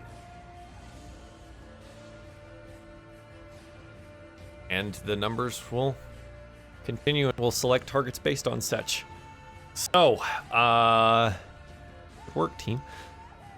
That's its entire turn. It doesn't do anything else. It's actually going insane. You're watching as pieces of bone are falling off, like claw pieces are just crumbling to the ground here. Dagonet, you were tossed over over this table here. You're on the ground, but you're still alive. What would you like to do here? Alrighty. Yeah, he gonna stand. So there's this bone thing on the table. Mm-hmm. I want to pick it up Uh-huh. and run like a lance into Uh-huh. the bird because I have brutal brawler. Tell me what Brutal Brawler does, please, Dagonet. I clicked on the wrong one. 1 second. I minimized okay. it. It's okay. There you go. Brutal Brawler, your tavern-side scuffles have honed your ability to deal damage with just about anything that's handy, including a bone that looks like a hand. Your proficiency with improvised weapons and treat any improvised weapon you handle as if it has the finesse quality. Additionally, whenever you hit with an improvised weapon, you may spend a bonus action to break it over your opponent. Doing this destroys the weapon, but deals the maximum number each of the weapon's damage dice could deal to the target. Any additional dice added to the attack's damage roll are not affected by this ability. I have to figure out how much a bone club does in this game of Dungeons and Dragons, and I don't think I've ever had to ask myself that question before. Maybe it's an item. Let's find out. I'm just gonna put in club. Just put in club. I know that exists. So that's, that's good. And I had 2 filters on here that I need to remove. Okay. Tell me what I need to roll. This is definitely big enough that you would need 2 hands to use it. We're gonna call it a great club. It is a 1d8 bludgeoning weapon. So you're going to need to roll me, and it's supposed to be treated as a finesse weapon, but this is a freaking club. I don't care about it being a finesse weapon. So what I want you to do, no, I'm proficient in whatever I'm picking up.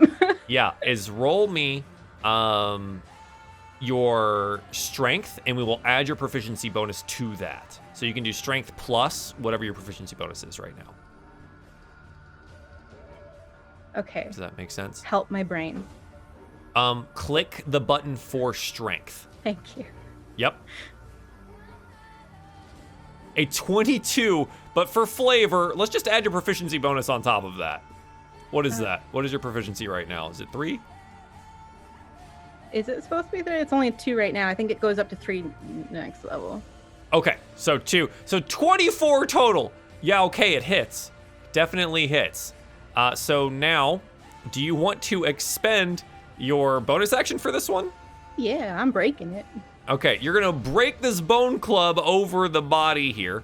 So you deal 8 plus 2, you deal 10 damage to the creature. Okay, and Dagonet, what does this look like? Oh, he is just grabbing this thing off the table and just running, and he's just smashing these bones, and he's just going to town on it until nothing is left in his hands. Just pile of shards on the floor. Not only what you hold as a pile of shards, but the creature itself is now crushed and crumbled and becoming dust as you watch as this black smoke continues to emanate from its body. It's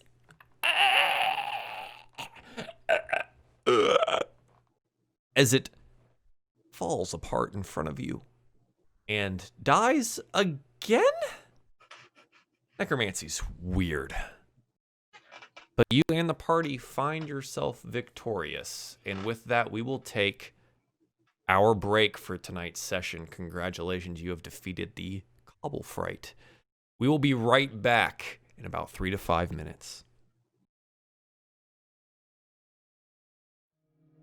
Hey guys, thank you once again for being here for DieFall Alderheart episode 23. New friends and old friends, thank you for being here this evening. If you are new and you don't know where to find this show outside of it being streamed, you can head on over to the YouTube channel. That is youtube.com/runawayrobot. There's a lot of Dungeons & Dragons and other TTRPGs on there if you're interested. And additionally, you can catch us in podcast format, audio-only format on iTunes, Spotify, and SoundCloud. You can just look up DieFall Dungeons & Dragons, or generally DieFall Podcast, and that should help show up for you. If you're interested in supporting the show in some kind of monetary way, you can go to the DieFall Patreon. That is patreon.com/DieFall, and you can become part of the show. Submit names for NPCs, have your own NPC made, get some art of all of the stuff that we have going on here. One of the art pieces is already done, and we have another one that is coming out the end of this month. Super cool stuff. And very talented artist Malaveth is working on it currently. All of that Patreon money goes to the cast here. I don't see any of it. It goes directly to the cast and to help support them being here and their time and their talents. Again, thank you guys very much for being here. I super duper appreciate it. I do want to thank the new followers we have tonight. Ian Parkeksi. I don't know how to say that, and I apologize if I butchered it. All Access. Meliar Rastriar, if you are still here, you are my 1,200th follower. Thank you very much for that. Mr. Grimm earlier today cheered 1,000 bits. Holy shit, dude. Thank you so much for that. Thank you, thank you, thank you. We'll be back in just a bit. Grab a drink, grab a snack, and be sure to catch us in all of those places if you would like to. Additionally, the Twitter is at DieFall_RPG. And that's where all the Go Live stuff is, and a lot of the cool clips from the shows and new announcements are coming out. I actually do have a larger announcement that will be at the end of the show today. So if you want to stick around for that, I would appreciate it. We'll be right back, guys. Welcome back, everyone, to DieFall Alderheart episode 23. We find ourselves at the end of the battle in this horrible, horrific laboratory. This monster decimated on the ground, the last vestiges of its life force fading away into the sky. Well, the ceiling, I suppose, since you are pretty far underground now. But the party, as it is, everyone's conscious. Everyone, well, is alive, if maybe not feeling so healthy. But what's next? What do you guys want to do here?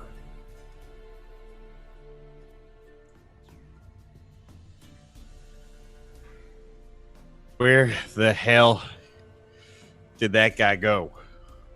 He's like pointing at that door. That door, right? Where, over there?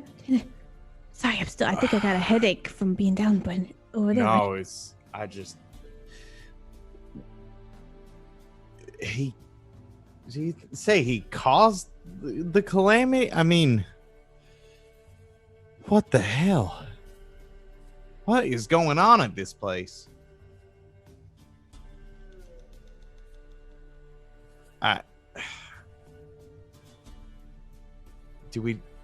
Should we chase him? Should we find the dean? I'm afraid we're gonna come across 5 more of these things. I don't know if I could do it.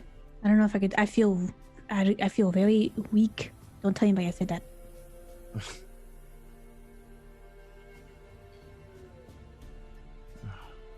Maybe he's a little punk. Maybe if we just punch him, we'll go down.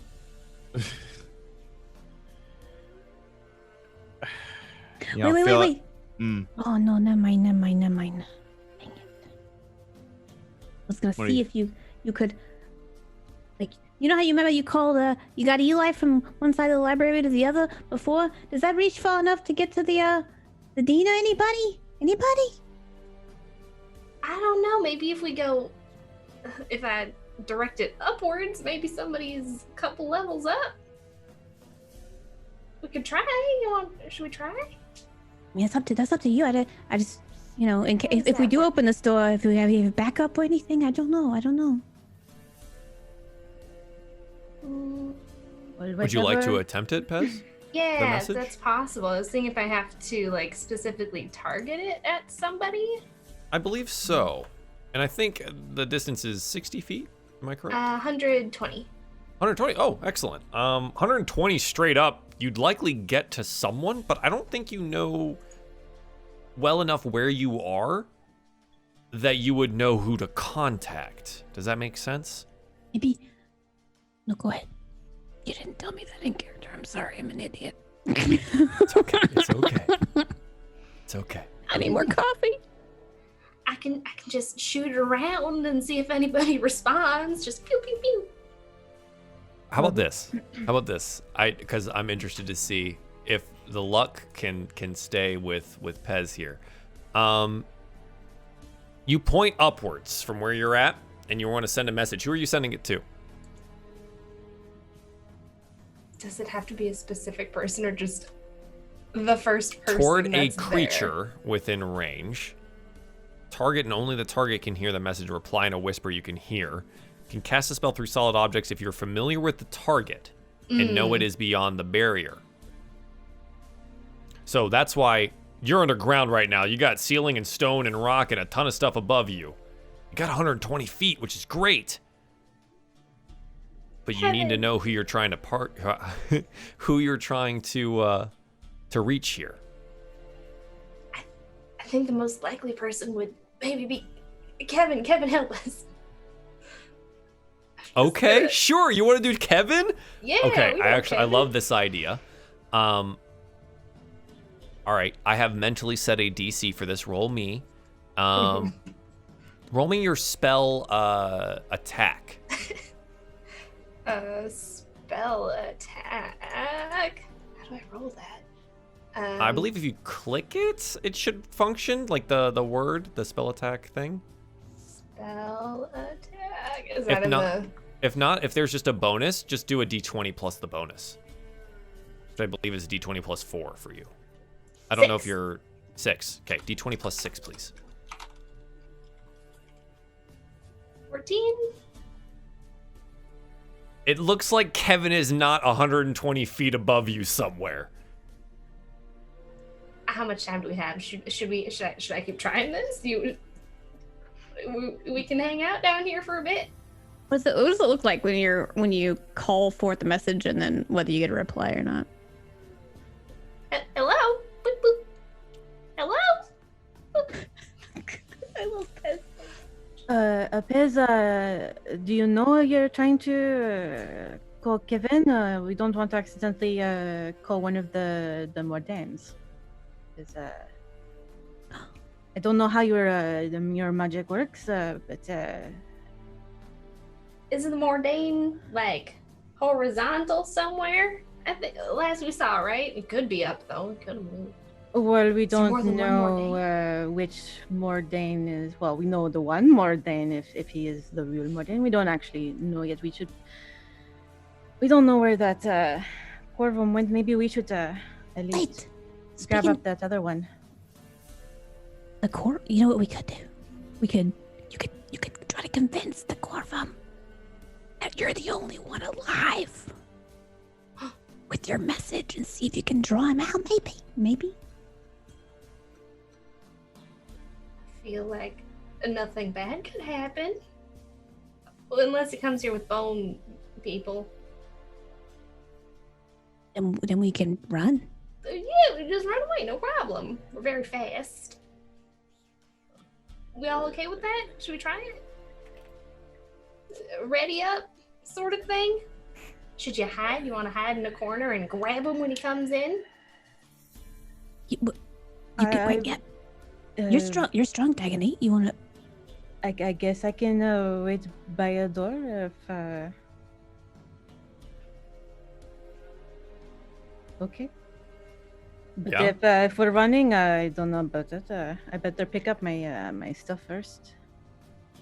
Okay. I'll get ready to shoot him just in case you get him. If he tries to do anything funny, you know. Like he also moves very far away to the door, but also draws like ready to run, but also draws an arrow Yeah. just in case. Yeah, Okay, sure. Dag picks up his stuff and then what door did he go? Did This anyone see? bottom left one here. You would remember that. I don't know. His brain is not so sharp. He's an older gentleman. A lot happens when you're being swung around with a skeleton. Yeah, he'll hide. Yeah. Roll me stealth. Just give me some stealth. See what's up. Okay. Oh, I know. I just want to see how well hidden you are against this wall here. That's 0. All right. Okay. No. This is good. This is good. All right. Ready in action?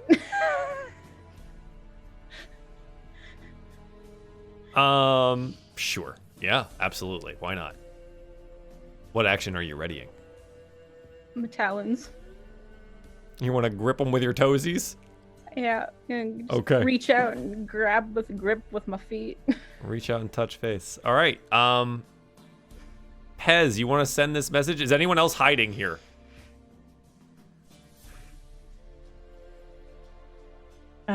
Lucky's not, but he's definitely like readying a shot if we get the guy grappled, pretty much. So I imagine he would be like over here or something where he can still shoot, like ready with. Yeah, like under the table somewhere, just kind of Yeah, ready to do it. yeah. Yeah, sure. Yeah, I think Eli would do about the same. I think he's got the blade of the wood ready and sort of like brandished and pointed at the area, just like ready to cast its spike growth spell, like if he needs to quickly snare the guy. Yeah, absolutely. Forgot you had that. Yeah, good idea. I just haven't been using it because there's been Skellermans. Yeah, I gotta bash them, not stab them. Yeah, I got you. Yeah. Okay, Pez. The floor is yours. What would you like to do here? All right, y'all ready? I'm gonna cough. I'm gonna put on my feeblest voice. Yeah. I'm dying. And then just point in the general direction of Sure. where he ran and try and. You're send familiar him. enough with what they look like. Yeah. Okay, I have a mental DC for what it's going to take for you to get this guy with this message, because you're not sure where that door goes right now, right? Mm-hmm. Go ahead and roll me the same thing you just did. 1d20 plus 6, please. A 12. It's enough. Ooh. It's enough. What do you say? Corval? I'm the only one left. All my friends are dead. I get what you were saying. Can I help? Oh. You hear you get this mental ping back to you where it is recognized that you've sent a message. Ow. Ow. You weren't supposed to die. No one else was supposed to get hurt. I'm supposed to fix this. The creature, is it alive? I don't know. It's not moving. Can you help?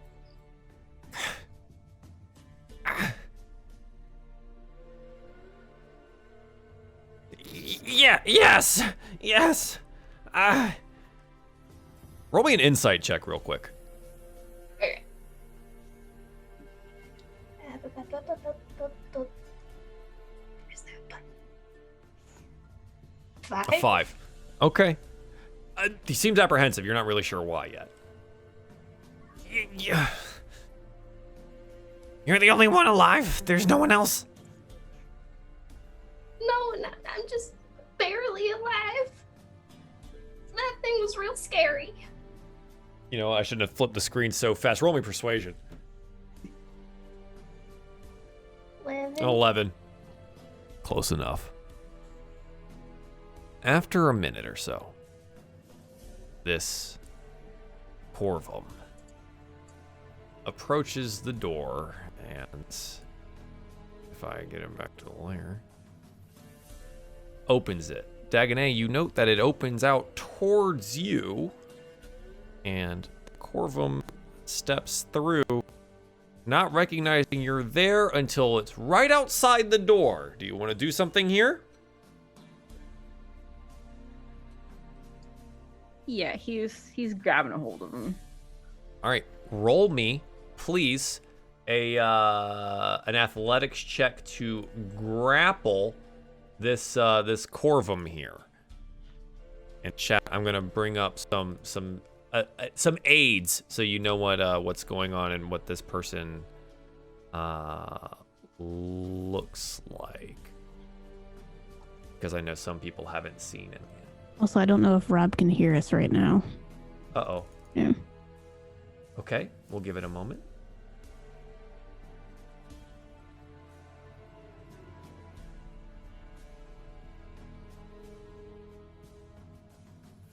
Headset died. Okay, you can hear again. Okay, good. Okay. So, Chad, I've brought it up on the screen here. This Corvum walks out, and you've made the athletics check here a 19. That is very well rolled. This man here is not very strong, and you're able to easily grapple them with your claws by their bird arms. And he goes, yeah, you. And he sees Pez across the room. You lied to me! Tried to kill us. I didn't intend for anyone to die. I didn't mean... Oh... You fools! You killed the only thing that could have saved us! Why? It was gonna kill us. He's still like aiming the arrow at you. But on your command. Just died! I will shoot should've you if you died. don't stop budging, is all I'm saying. He like... still tense, but he's stopped pulling against Dagonet. Futilely, obviously. Dagonet's just like iron gripped here. Even with 11 total hit points remaining. It was going to suck the life out of the creature. It was going to save us by destroying the power that held it together. And you killed it. And there goes all of our hope for the wood. All of it. Maybe if you told us that, before you put it on us. But now we don't know that, did we?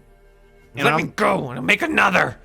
No, hang on now. You mean to tell me that you, who have been working in absolute secrecy among the folks at this college, disguising yourself as Mordain, and you're trying to save the wood? Why would the college not want to be a part of that? He drops his head down and...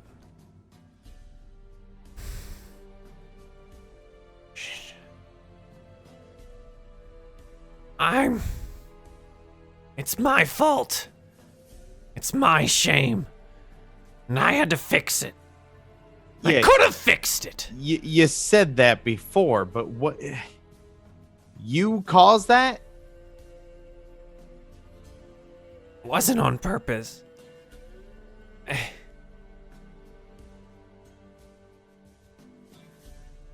It wasn't on purpose. I was trying to save the wood. I was trying. And you know now he begins crying. I Take me to the dean. He knows me. I'll explain it all. I really hope you know what you're doing, heroes. Because that was our best shot. We'll see about that. On our way, can we I assume that you're the reason why Mordain is in whatever he's in. I want to make a special note here. Lucky, did you ever take off the necklace that made you look like Mordain? Oh yeah, no. No. So let's backtrack and chat because again, some of you guys don't know who Mordain is at this point in time. Let me show you what Lucky looked like the entirety of that fight. This is Lucky. That's what they looked like. A string with tiny little glasses and a very smart tie. The librarian. So now Lucky's voice is coming out of this illusory Mordain Swiftgale. There it is. I'm not gonna go back on what I asked because I imagine Lucky probably forgot as well that he looked like. Sure. So he's like, on the way back, can we figure out what happened? Take off the amulet. It's so annoying. I lived day in and day out as that man. I take it off. Only if you'll tell me who Eli talked to upstairs wearing the same pendant. It was me. Give me my arm. Just give me my arm for a second. Do you let go of his arm? Cannot inside. Absolutely. Yeah, insight check this.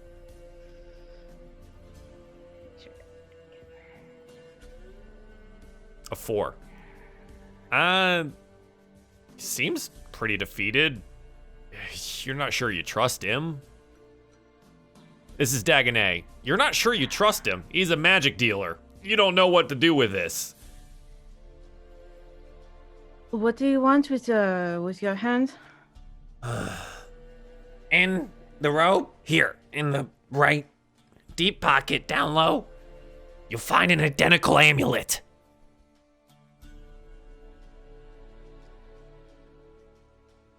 Diana will kind of like turn him in. Yeah. You like one arm, you one hand both of his arms and like reach in and pull it out, and yeah, an identical amulet. I made 2, okay? I lose things. Who the hell? Take off his and look at Eli and be like, Then how is he really that quick that he would have gotten down here after you talked to him and the medicine in the back of the library? You know. You know, I am not a intelligent, learned a bird, but we had saw Mordain shortly before coming down here, and you were in the middle of teaching a class. So, how do you explain that? Secret tunnel you went through? When I heard the crash, and as soon as Hedge left, booked it to another one. Ran here as fast as I can. You do realize I'm a very powerful wizard, right? I mean, arguably. Don't know if you're that fast though. I am getting older, yes, but I used to be a great adventurer, and not all of that's worn away. Please, can we go to the dean? And yes, I'll let that insufferable librarian go. All right. Well, we'll do that on the way, of course. So. Of course. Yeah, and if you try to run, I'm gonna put this back on. So you got 2 insufferable librarians on you. Well, you've guaranteed me in my cooperation. You guys head back up the long hallway. And again, to remind you, this hallway is dusted with these floating, glowing motes so that your entire journey is in a dim light. You do eventually find yourself back in the classroom where all of the skeletons were defeated. Do you want to spend some time in here? There are pages and books all over the place, and chalkboards full of calculations and circles of magic. And Is there anything that's particularly like shiny or rich looking? shiny or rich looking in here? It's been a minute, and I just almost died. For me. Perceive for me. I think also Eli would like to say something. Perceive. Well, no, he would like to Oh. say something to It's a natural Oddball, 20. but we'll Yeah, we'll get there in a moment. do this. Yeah. That's All a right, natural sorry, Eli. 20. Is there anything particularly shiny in this room? I think, disappointingly, no. But in your quick look around, you note pages that have been clearly torn from books. Lucky's gonna run over and Check and see if these are pages from the Calamity books. You have pages about the calamity, about elemental creatures, and about conjuration. Lucky's gonna like throw him up and be like, You're the one who's been tearing the pages from the books. We spent all Of that course time. I'm the one that's been tearing the pages of the books! he like screams at him about, You wasted all my time. We were gonna read. I hate reading. I hate reading books. I had to read like 4 books. And I'm honestly surprised that you can read. puts his pin on. Oh no. Oh, son of... Yes, that whole stack. All the missing pages from those stupid books. Can't believe you found the right books even. So then Figured what? the only one that could read was the Luma. And you got that stupid student helping you, Kevin. What a kiss ass. Take that back. Be nice. Well, he is. Did you see how he fawned over you? He doesn't even know you. I mean, I'm not opposed to fawning. There's absolutely nothing wrong with that. There is something wrong with bone creatures and trying to kill people and I don't know, whatever shenanigans you were up to earlier. Have you seen the elemental aspect that we're against here? Do you understand the gravity of the situation that we have? yeah, I we've feel seen like it. if you've seen it, you wouldn't send these little bony people to go fight it. That just, I feel Not like that's the not little gonna booty work. people, the big booty person! Did you not? You fought with it, yes? How did it perform? Well, we were almost crushed by giant boulders, and we did not even get close to it. So I don't think your No. big My bony creature. guy. My creature, how did it still do? is tiny, compared to the mountain that. Tiny? But I made it so big. It's literally classified as large. But the elemental is like is volcano-sized. It's a mountain. Mountain? Have you not seen what we're fighting? Looks sheepishly away. So I- you chide us for our lack of experience, and we're the ones I that ran actually away, did it. okay? I ran away. And I built something that I thought would help and drained the life force and the magic from the creature and really the size of a mountain. I don't think there's enough bones in all of the wood to make something the size of a mountain. What do you mean you ran away? What do you mean I ran away? Away? I don't want to have to tell the story twice. Can we just get up to the dean?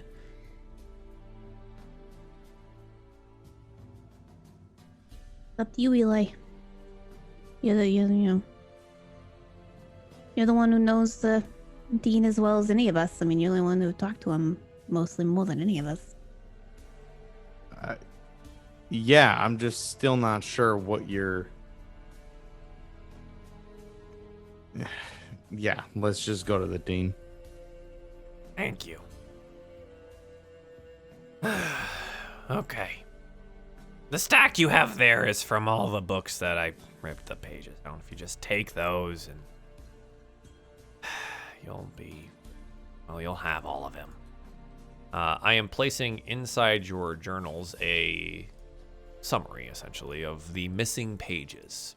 What it has is the initial wording of the books that you found of import and the subsequent portions that are important that were ripped out. Now, the conjuration tomes, there's a lot more of these, but you do have the last passage that is italicized. Okay? So these are the missing pages from the books of the library. We can take time to read them when you have time and whenever you want to. When you're on your way back to Alderheart, maybe, or you're doing something else, that's totally fine. But as of right now, since the party is on the move, we're going to just keep working with that, okay? You guys make your way up out of the classroom and towards where Mordain Swiftgale is put in a closet. And eventually you make your way there into the small study. And Oddwald looks at Dagonet and goes, I'm gonna need these.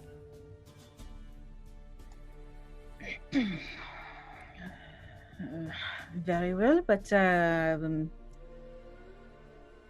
at least going to hold the back of you, and he's gonna like kind of grab the small of his back. That's fine, as long as you... And he says something in weird bird folk magic, ancient necrotic language, and reaches his claws in and pops out Mordain from the stasis that he was in.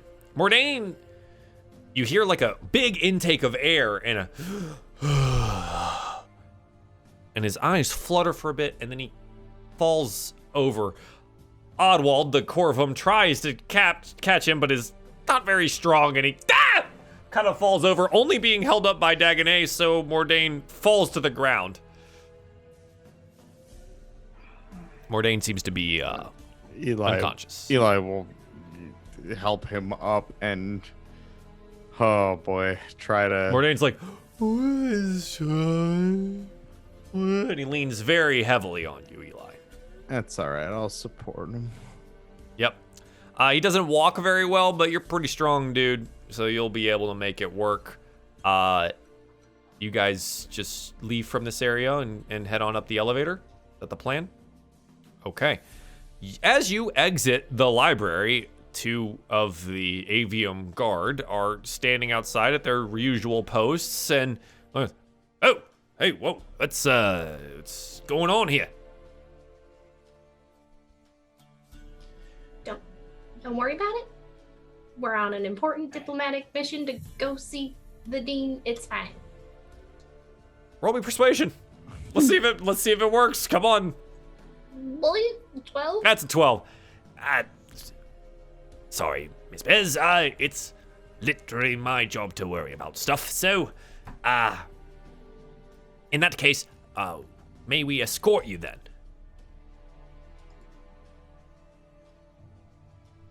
That is good. He like leans back. Keep an eye on this one. Yes. I've seen the type. Wizard, right? Mm-hmm. Of course I'm a wizard. Look at the robes. And a mouthy one. Johnson, you're with me. Come on. And they follow you to the elevator where you swipe your little badge and we get a very nice elevator loading screen transition where everyone's kind of just sitting and twiddling their thumbs, and Oddwald's like, what'd you guys have for breakfast today? No? Okay. I'm on the bad side here, and Oddwald, what a good book that was. Something about Mother Goose. Leans over, and one of the guards is like, I think this one should probably go to the infirmary, don't you think? He'll be all right, and I think Eli will cast another spell he's totally had the entire time. What was it? Oh man, just Eli would like to give Mordain some good berries. Up to 10 good berries appear in your hand and are infused with magic for the duration. A creature can use its action to eat the berry. Eating the berry restores 1 hit point, giving them nourishment to sustain a creature for the day. Yeah. to try to put the good berry in Mordane's mouth. Yes. Ooh. Ooh. He seems to be still pretty loopy here. This reminds me of TwitchCon. Okay. It seems that Mordane's issue is not necessarily one of hit points or nourishment, but maybe residual effects from being locked in a necromantic stasis for a couple months. So more good berries is what you're saying. What I'm saying is you could better put all of those good berries into that beak. You know I am Okay. trying all of the good berries go in. help. There's Not at like once. good berry. Oh. Like I was gonna say, there's, like, gradually. good berry juice just dripping all over the place. And Gar just kind of looks and he's like, yeah, just feeding the librarian then? Is that? It's been a long day. Yeah. Tell me about it. All right then. And eventually, it opens up into the floor where the dean's office is. And the two guards step out, kind of look warily side to side, and they, all right then, we will go and announce your presence. And he goes to the dean's door and, Dean, the heroes of Alderheart are here to see you, and guests, I suppose. 2 guests. After a while, the door is. Oh, hello. Yes, here. Oddwald? Yeah. Hi. Okay. Yeah, you better come in. What's wrong with Mordane? We can explain, or rather, this one can explain. I rather hope so, because this is. Oddwald, what are you doing back here? And Dagonet, why do you have his claws behind his back? What is going? May we come inside.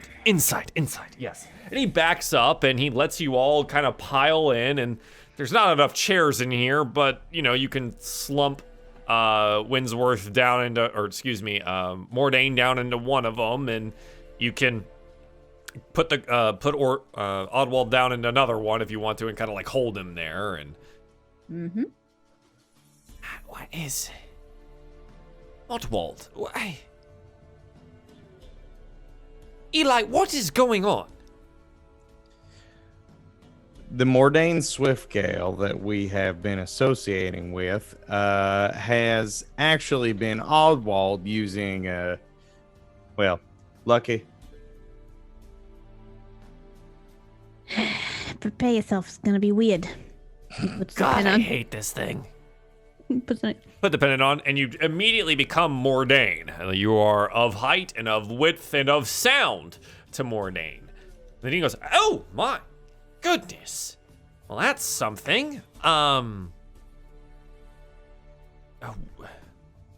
Looks over at Aldwald and looks at the group and says, okay, so Aldwald was impersonating the librarian. And those pages that we found in those books that were missing? Yes, I remember you telling me. He stole them.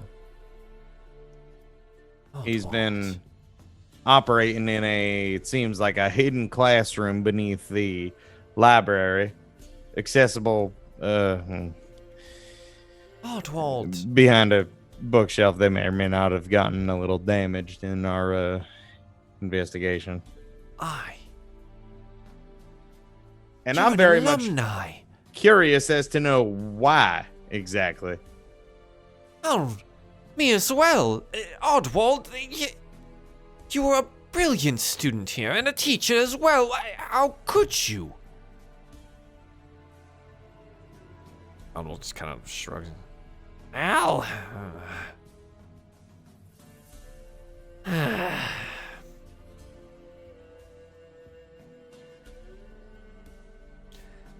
I may have been involved in the issues that our heroes have brought to the Avium's attention and Alderheart as a whole.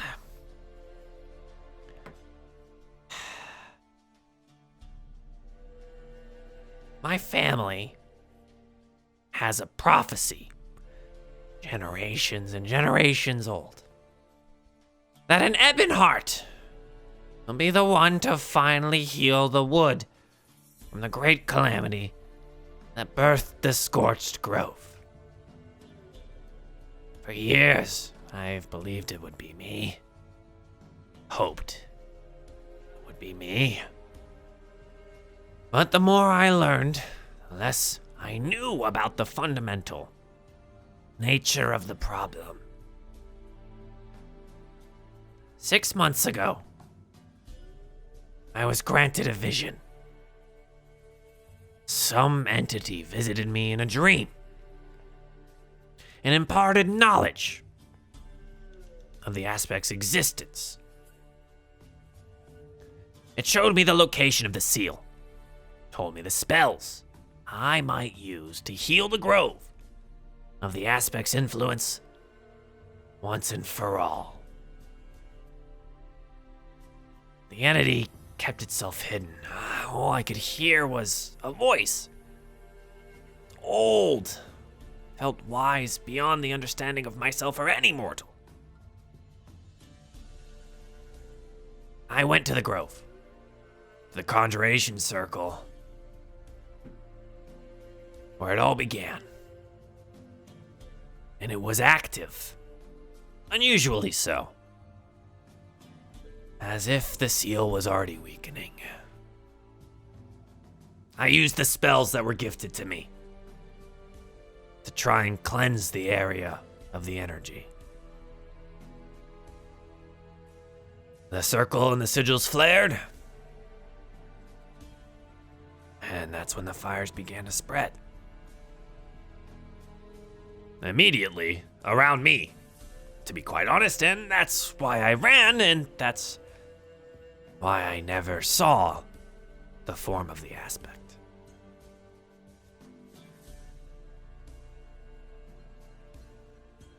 So I took it upon myself to fix the issue. I went to find help. I used to be an adventurer of some renown.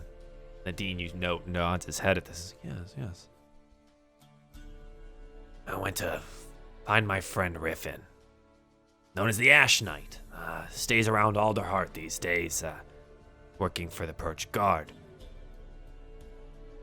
We used to travel together, and I went to stay with him in Ash Barrow when the fires came. We did our best to help people evacuate, but during the chaos, a building collapsed, and Riffin was badly hurt. I pulled him from the flames, and I brought him to Alderheart.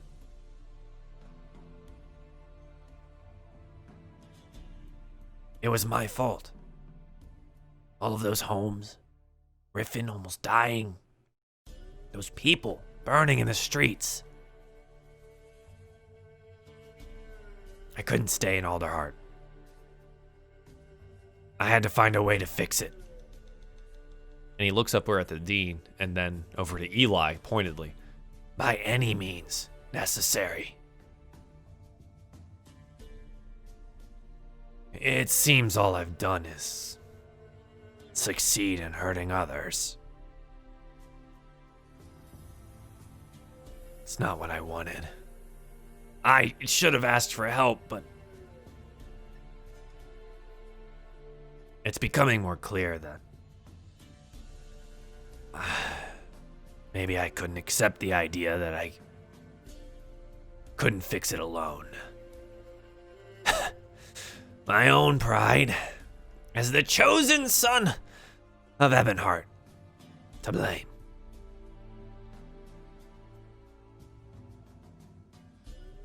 I hope One day, you can find it in your hearts to forgive me of my pride and my shame, but I am truly sorry the way I acted, and I am... From all of my research I've done so far, the cobble fright, and the Dean perks himself, cobble fright? In the world is that? Was the only way. The only thing I could make that would drain the energy of the aspect out from it. To cause it to go dormant again.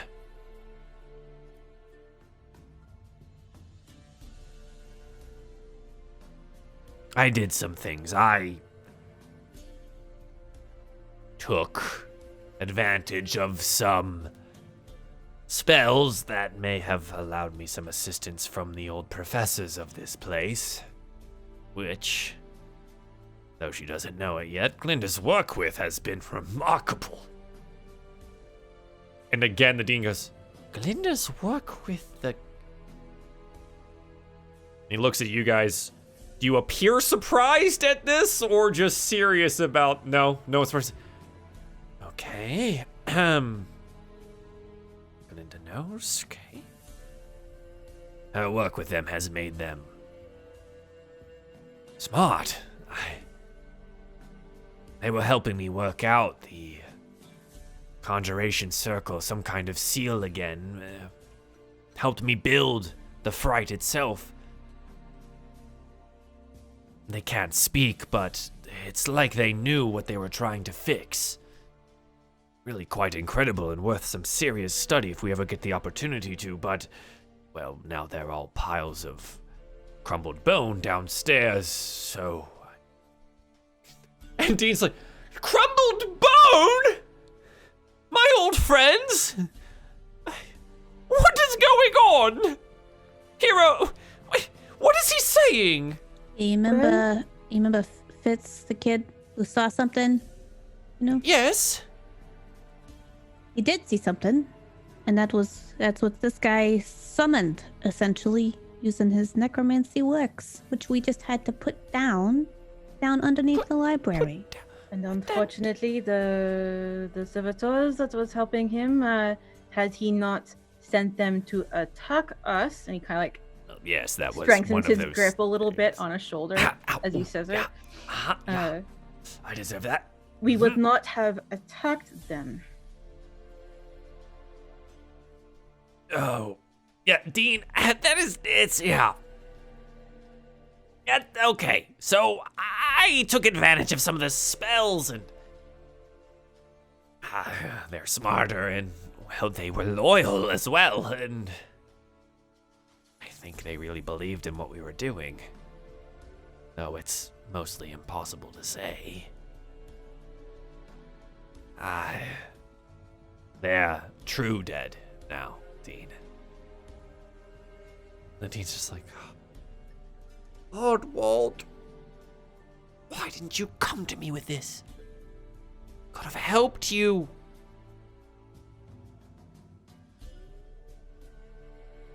Well, it seems that we still have the issue of not being able to solve the problem of the aspect. Oddwald, are you sure that this is the only solution that you could come up with? Heroes, do you have anything else maybe that you could have gleaned? Or the pages, the ripped out pages, do they have anything? I mean, we just came up here after finding the ripped pages that we could have found a few days ago downstairs. We'll have to read them now. Eli walks over to Lucky and gestures for him to give him the pages. Mm-hmm. And he takes the pages, nods to Lucky, walks in front of Oddwald, and kind of gets down on his haunches a little bit, so he's eye to eye with Oddwald. Yeah.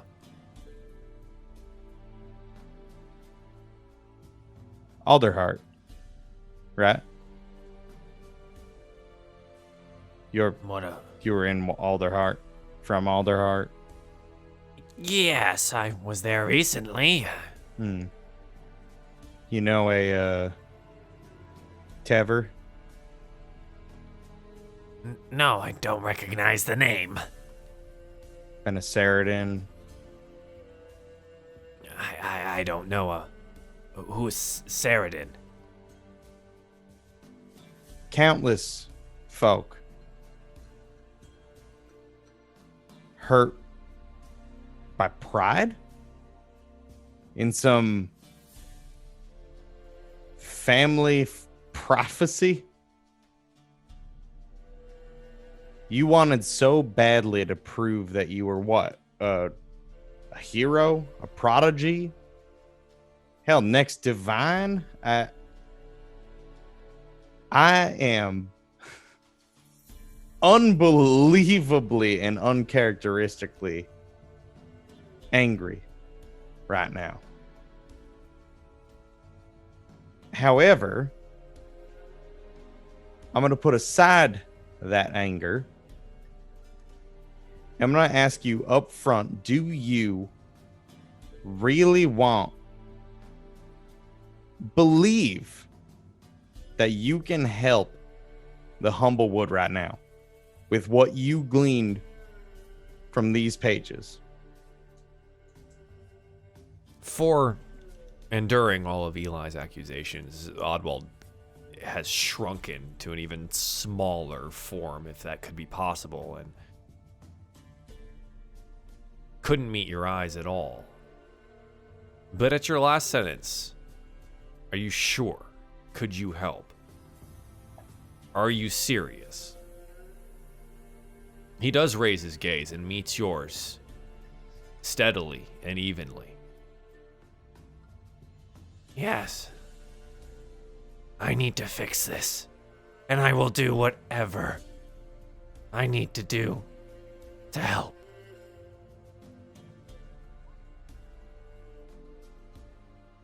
It's 14 An insight. check. 14?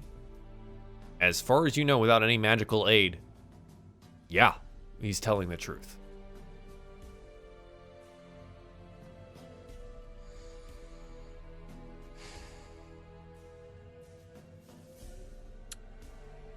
How long? Until? How long did it take you to conjure up whatever the hell we just killed? A couple months.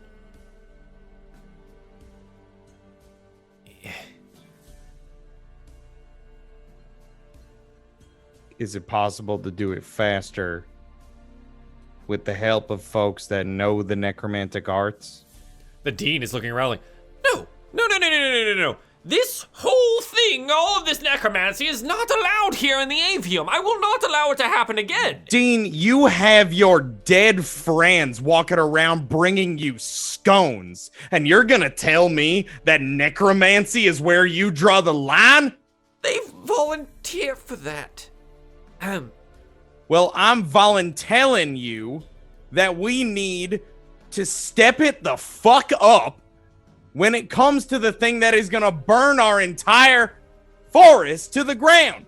And the entire time we have been here, we have gotten beaten up by our own shadows, some bone monsters in your gardens, all because you wouldn't give us the attentiveness that, frankly, I am seeing the most out of the man trying to stop us actively.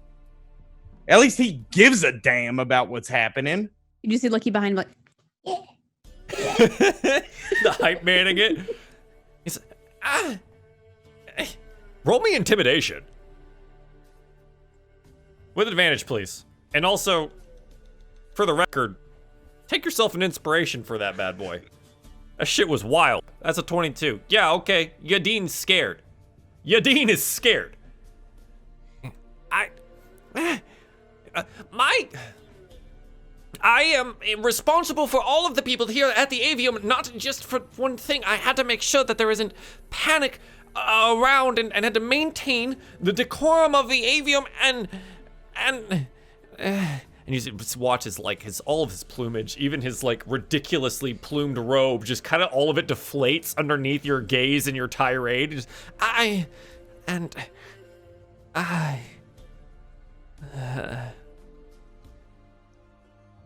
Newsflash, people are panicking all over the wood right now. And a leader, somebody who is truly responsible for the people that look up to him, a leader leads. A leader doesn't tuck the problem away, brush it under the rug. A leader looks the problem in the face. As I'm looking you in the face right now,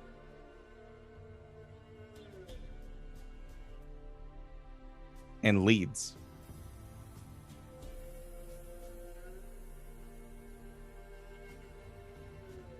And you watch this, like, Oddwald is, like, staring at the Dean right now. Just as fierce-eyed as Eli is.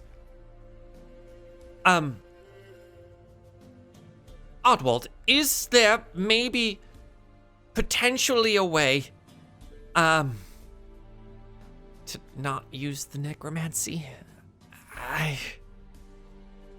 Is it truly the only solution? Oddwald looks up.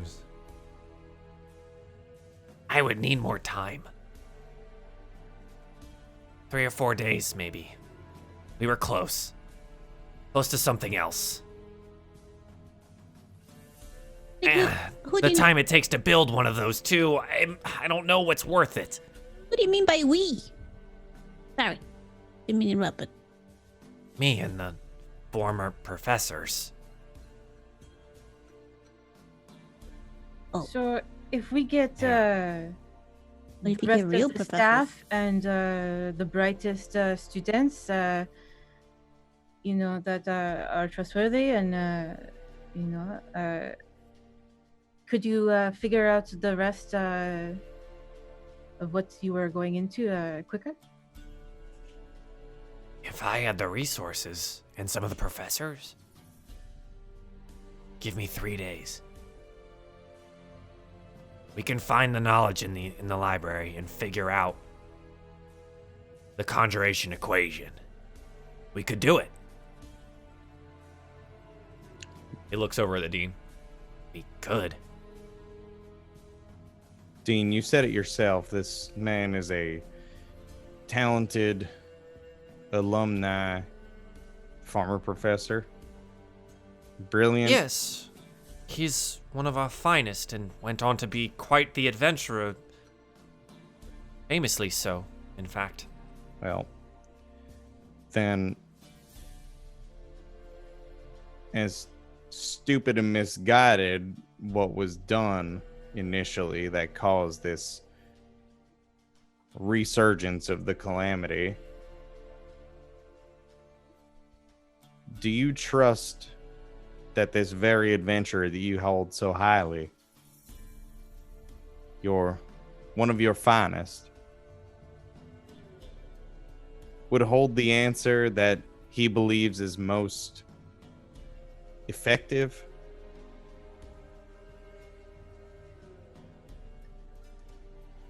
One moment. He goes behind his desk and pulls out a key ring from one of his deep sleeve pockets, and you note that there's quite a few keys on there. No. This one. And he goes into a drawer and he unlocks it and goes, I have never actually had to use these at any point in time in my life, but... And he pulls out a set of silver shackles. They seem to be connected by a thin silver chain between the two of them. And he comes over to Oddwald and he says, you know what these are? Oddwald nods his head. Yes. And if it helps you trust me. He places out his claws.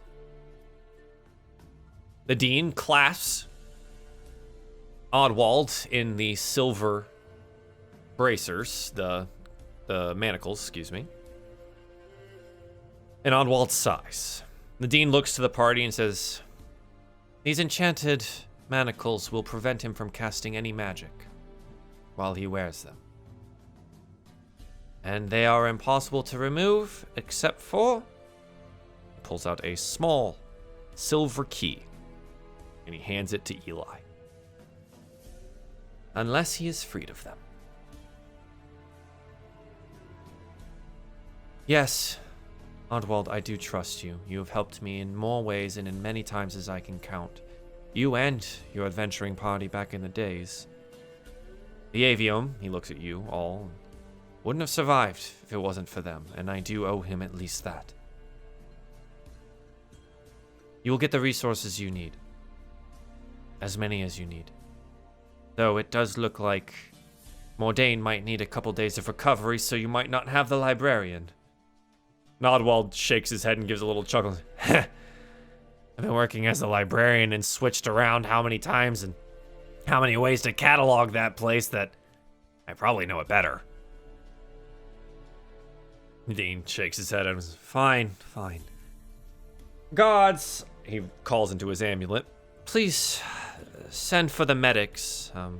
We have a professor that is in need of attention. Quickly, thank you. A couple moments pass and the guards come in and a stretcher is brought up. And Mordain is the real Mordain. Is placed onto the stretcher. Lucky still looks like Mordain by wearing the amulet, but, you know, the people kind of look around and they're like, this is weird, but, you know, the Avium's a magical college and stuff like this kind of happens sometimes, so, okay. And Mordain is taken away. The librarian is off to recover somewhere. The dean shakes his head and he looks at you. You all look rough, too. Well, the infirmary is at your disposal, as usual. The magical things that they can do to help heal the body might be of some help for you all. I will have Oddwald here, and he gestures to the two guards, under watchful eye. And it seems after some much-needed rest and food, tomorrow we begin in earnest to find a new solution. Is that acceptable to you, heroes of Alderheart?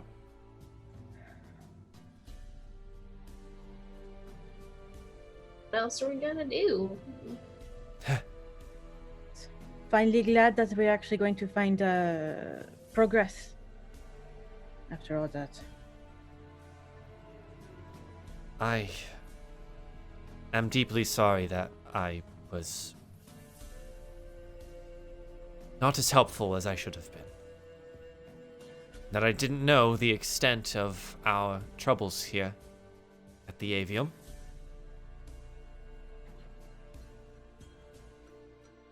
I will try to find some way to make it up to you.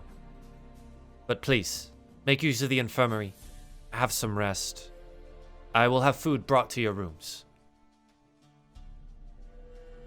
Rest in Good. peace. It's a good day. And you are ushered out by the guards. Is there anything that you guys would like to discuss here right now? Or shall we move slightly ahead to when the research has happened, when you have all recovered and rested, and when the next part of this story begins?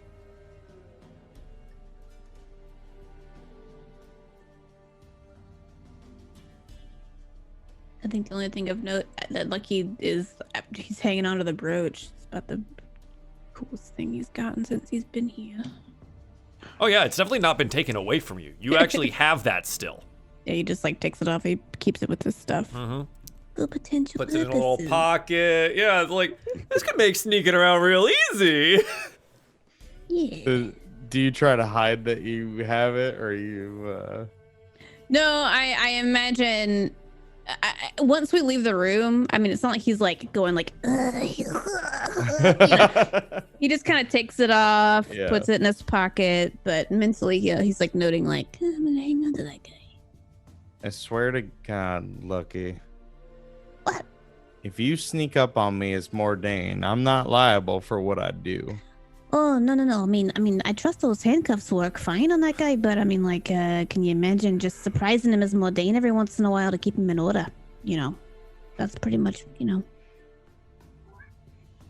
He was like shivering Fair. in his boots, like, the number Fair Mordain, you know.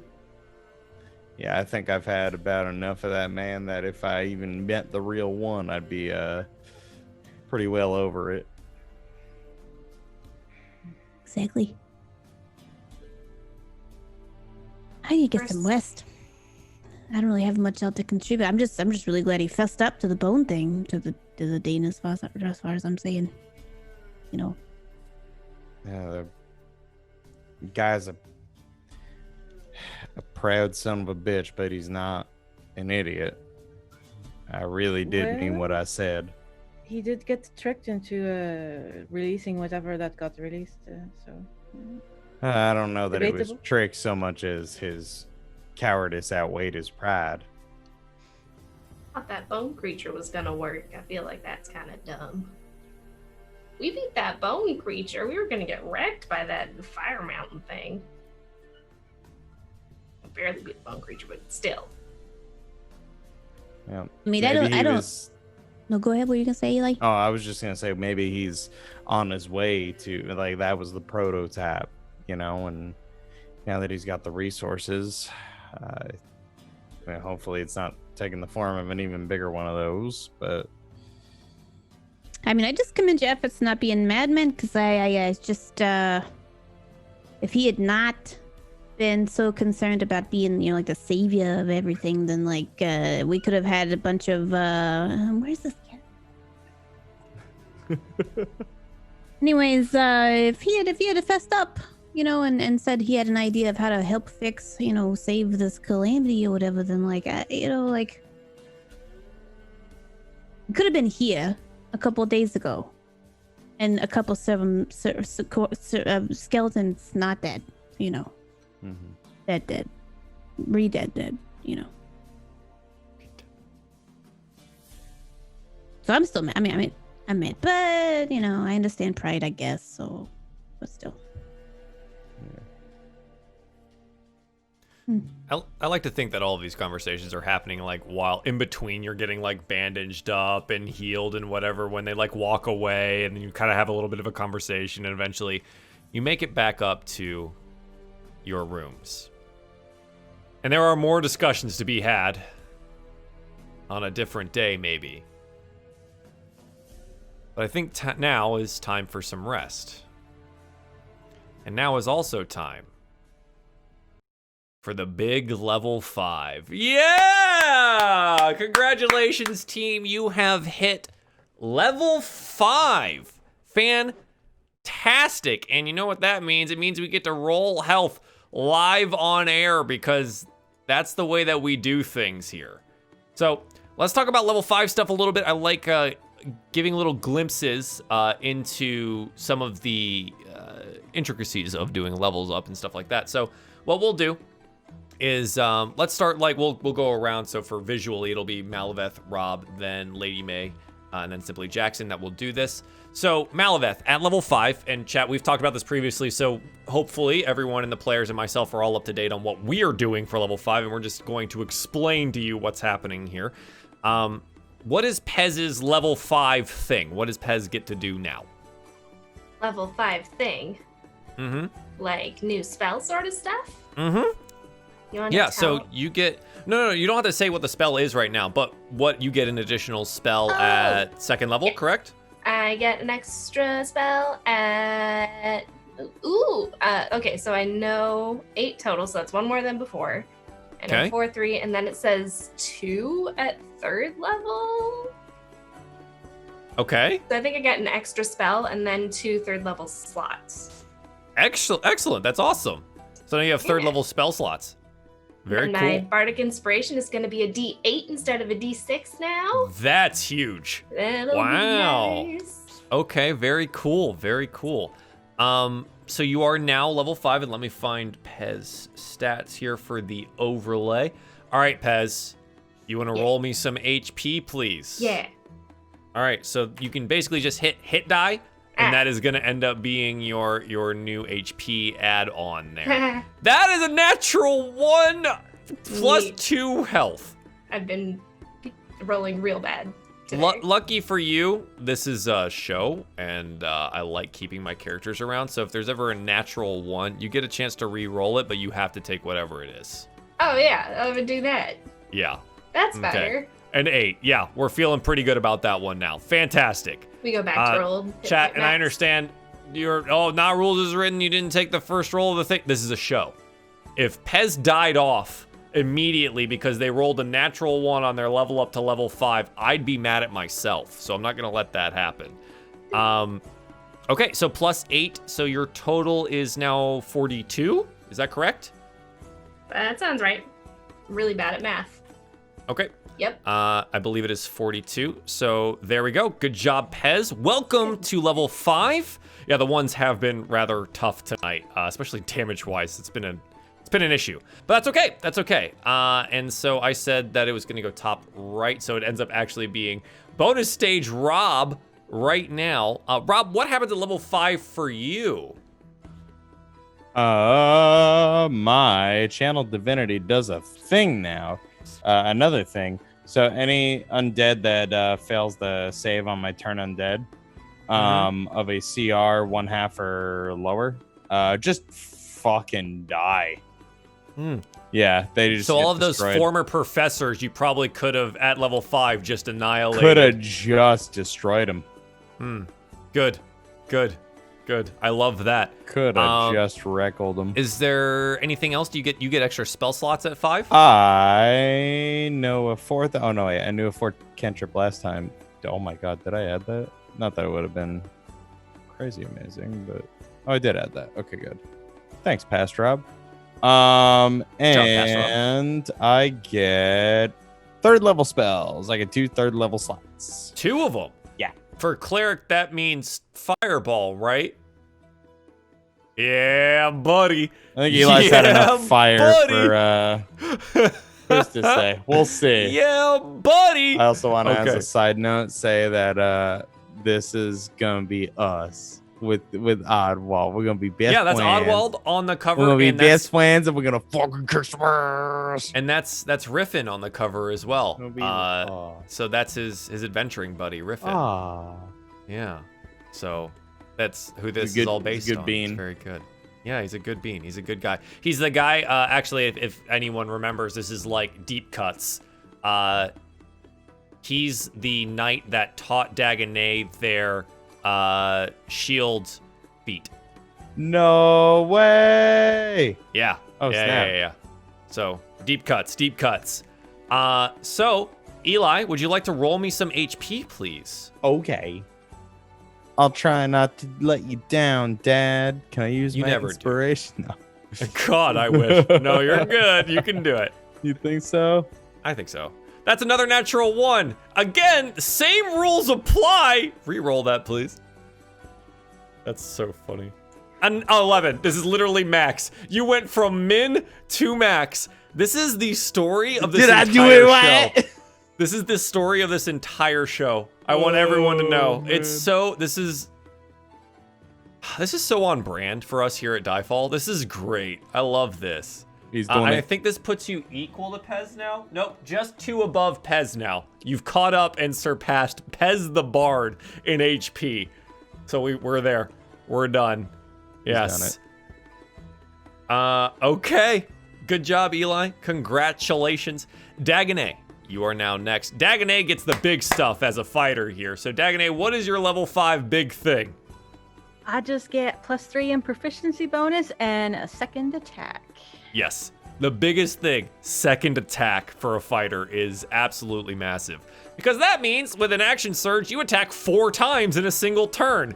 It's sure pretty do. obscene. It's pretty obscene. I love everything about it. So that's very, very good. Yes, so check your proficiencies in Roll20. If you level up in Roll20 and put it to 5, make sure it bumps your proficiency to the correct number. Okay? Because you should, I believe May's right here, and that it goes from 2 to 3. So that's honestly at 5, that's massive. It's like +1 to everything. So that's pretty good. Yeah, murder truck is go with turbo. Exactly. We have extra horsepower on this murder truck now. Fantastic. Okay. So Dagonet, let's roll some HP, shall we? Nice. That is it. Yeah, you got max HP with 12. Holy crap. What is your current max save for you? Because I have 29 here. Yeah. Yeah? Okay, so you now have 41 health. There you go. Still 1 point behind Pez, but that's okay. Your AC is a cool 20 when you have your shield out. So that's, I mean, what are you going to do, right? All right, cool. And last and certainly not least, Lucky. What is your level 5 stuffs? Right, so Lucky's level 5 stuff is +3 proficiency instead of 2. He also gets an extra attack now. Just wait. He gets to learn 1 more spell, and he gets to have 1 more level 1 spell slot and 2 level 2 spell slots for the first time ever. So Yeah, no, that's big spell upgrades at 5 for Rangers, for sure. Yeah. The extra attack, though, again, is ridiculous. Lucky already has some really ridiculous damage output when the numbers when they hit, actually right? roll, yeah. Yeah, when they hit, it's obscene. Mostly like dueling and having the oh my goodness, the Hunter's Mark on top of it too, and you get to do that twice now. So, yeah, it's a minimum of 6 extra damage on your turn if you just attack with a sword. So it's pretty crazy. Okay, cool. Roll me some HP. Okay. I just correct the hit dice were correct. A 2! Oh my god. A 2. Well, it's not a natural 1. Oh, your con's negative. That's what happens there. That's true. But you are now at a flat and even 30. A 30. You are at a 30. Yes. Sweet. Very, very cool. But you get to attack a lot from range. And you get to do more spells from wherever. It's true. So, it's pretty good. It's pretty good. I am super stoked. I'm very glad we have finally gotten to this.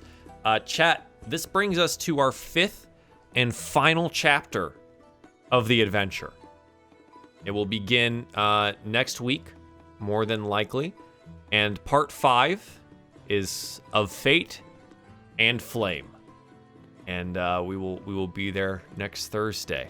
Let's do some shout outs, and then I have a little bit of an announcement, and then we will get going.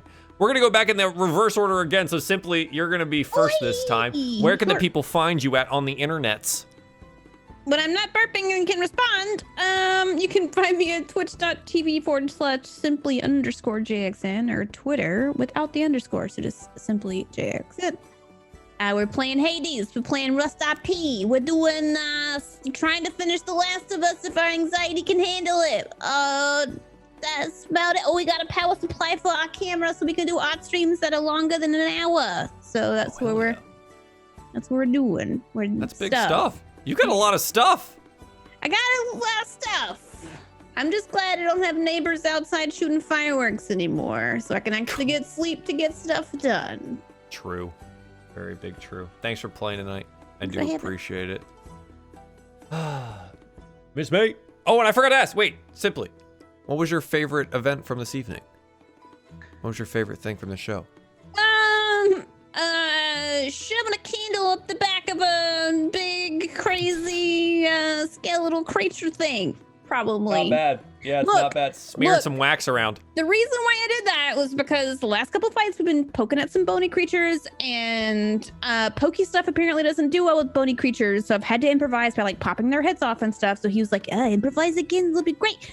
So at first I was like, find a rag, light it on fire, shoot with a fighter arrow, that'd be great. But that's gonna take like 5 actions to do that. I can literally see Dagonet dying. Let me just go back there and shove a candle on it, hopefully it'll light it on fire. The dice did not have it today, boys. The dice did not have it today. That was my favorite. Good. It was good. It was a fun combat round. And so thank you for playing, and I appreciate that, Simply. Thanks. Miss May, where can the people find you at? What's up? Yeah, you can find me on the internet. The Lady May at Twitter and Instagram, and here playing Dagonet for another chapter, hopefully. Hopefully. It was close, but it's fine. Yeah. What was your favorite thing? That Pez's plan actually worked and he came back and we caught him. That was actually really nice. That like Pez coerced him to come back by lying effectively. That was very funny. I did enjoy that. Thank you very much for playing tonight. Welcome to level 5, and yes, the 5th chapter as well. Rob, you're next. Where do the people find you at, Rob? You can find me here sometimes. You could also find me at twitch.tv/game nights, as game with 2 G's and nights with a K. And that's on Sundays playing Monster of the Week at 4 p.m. Eastern. I had to think about that a lot.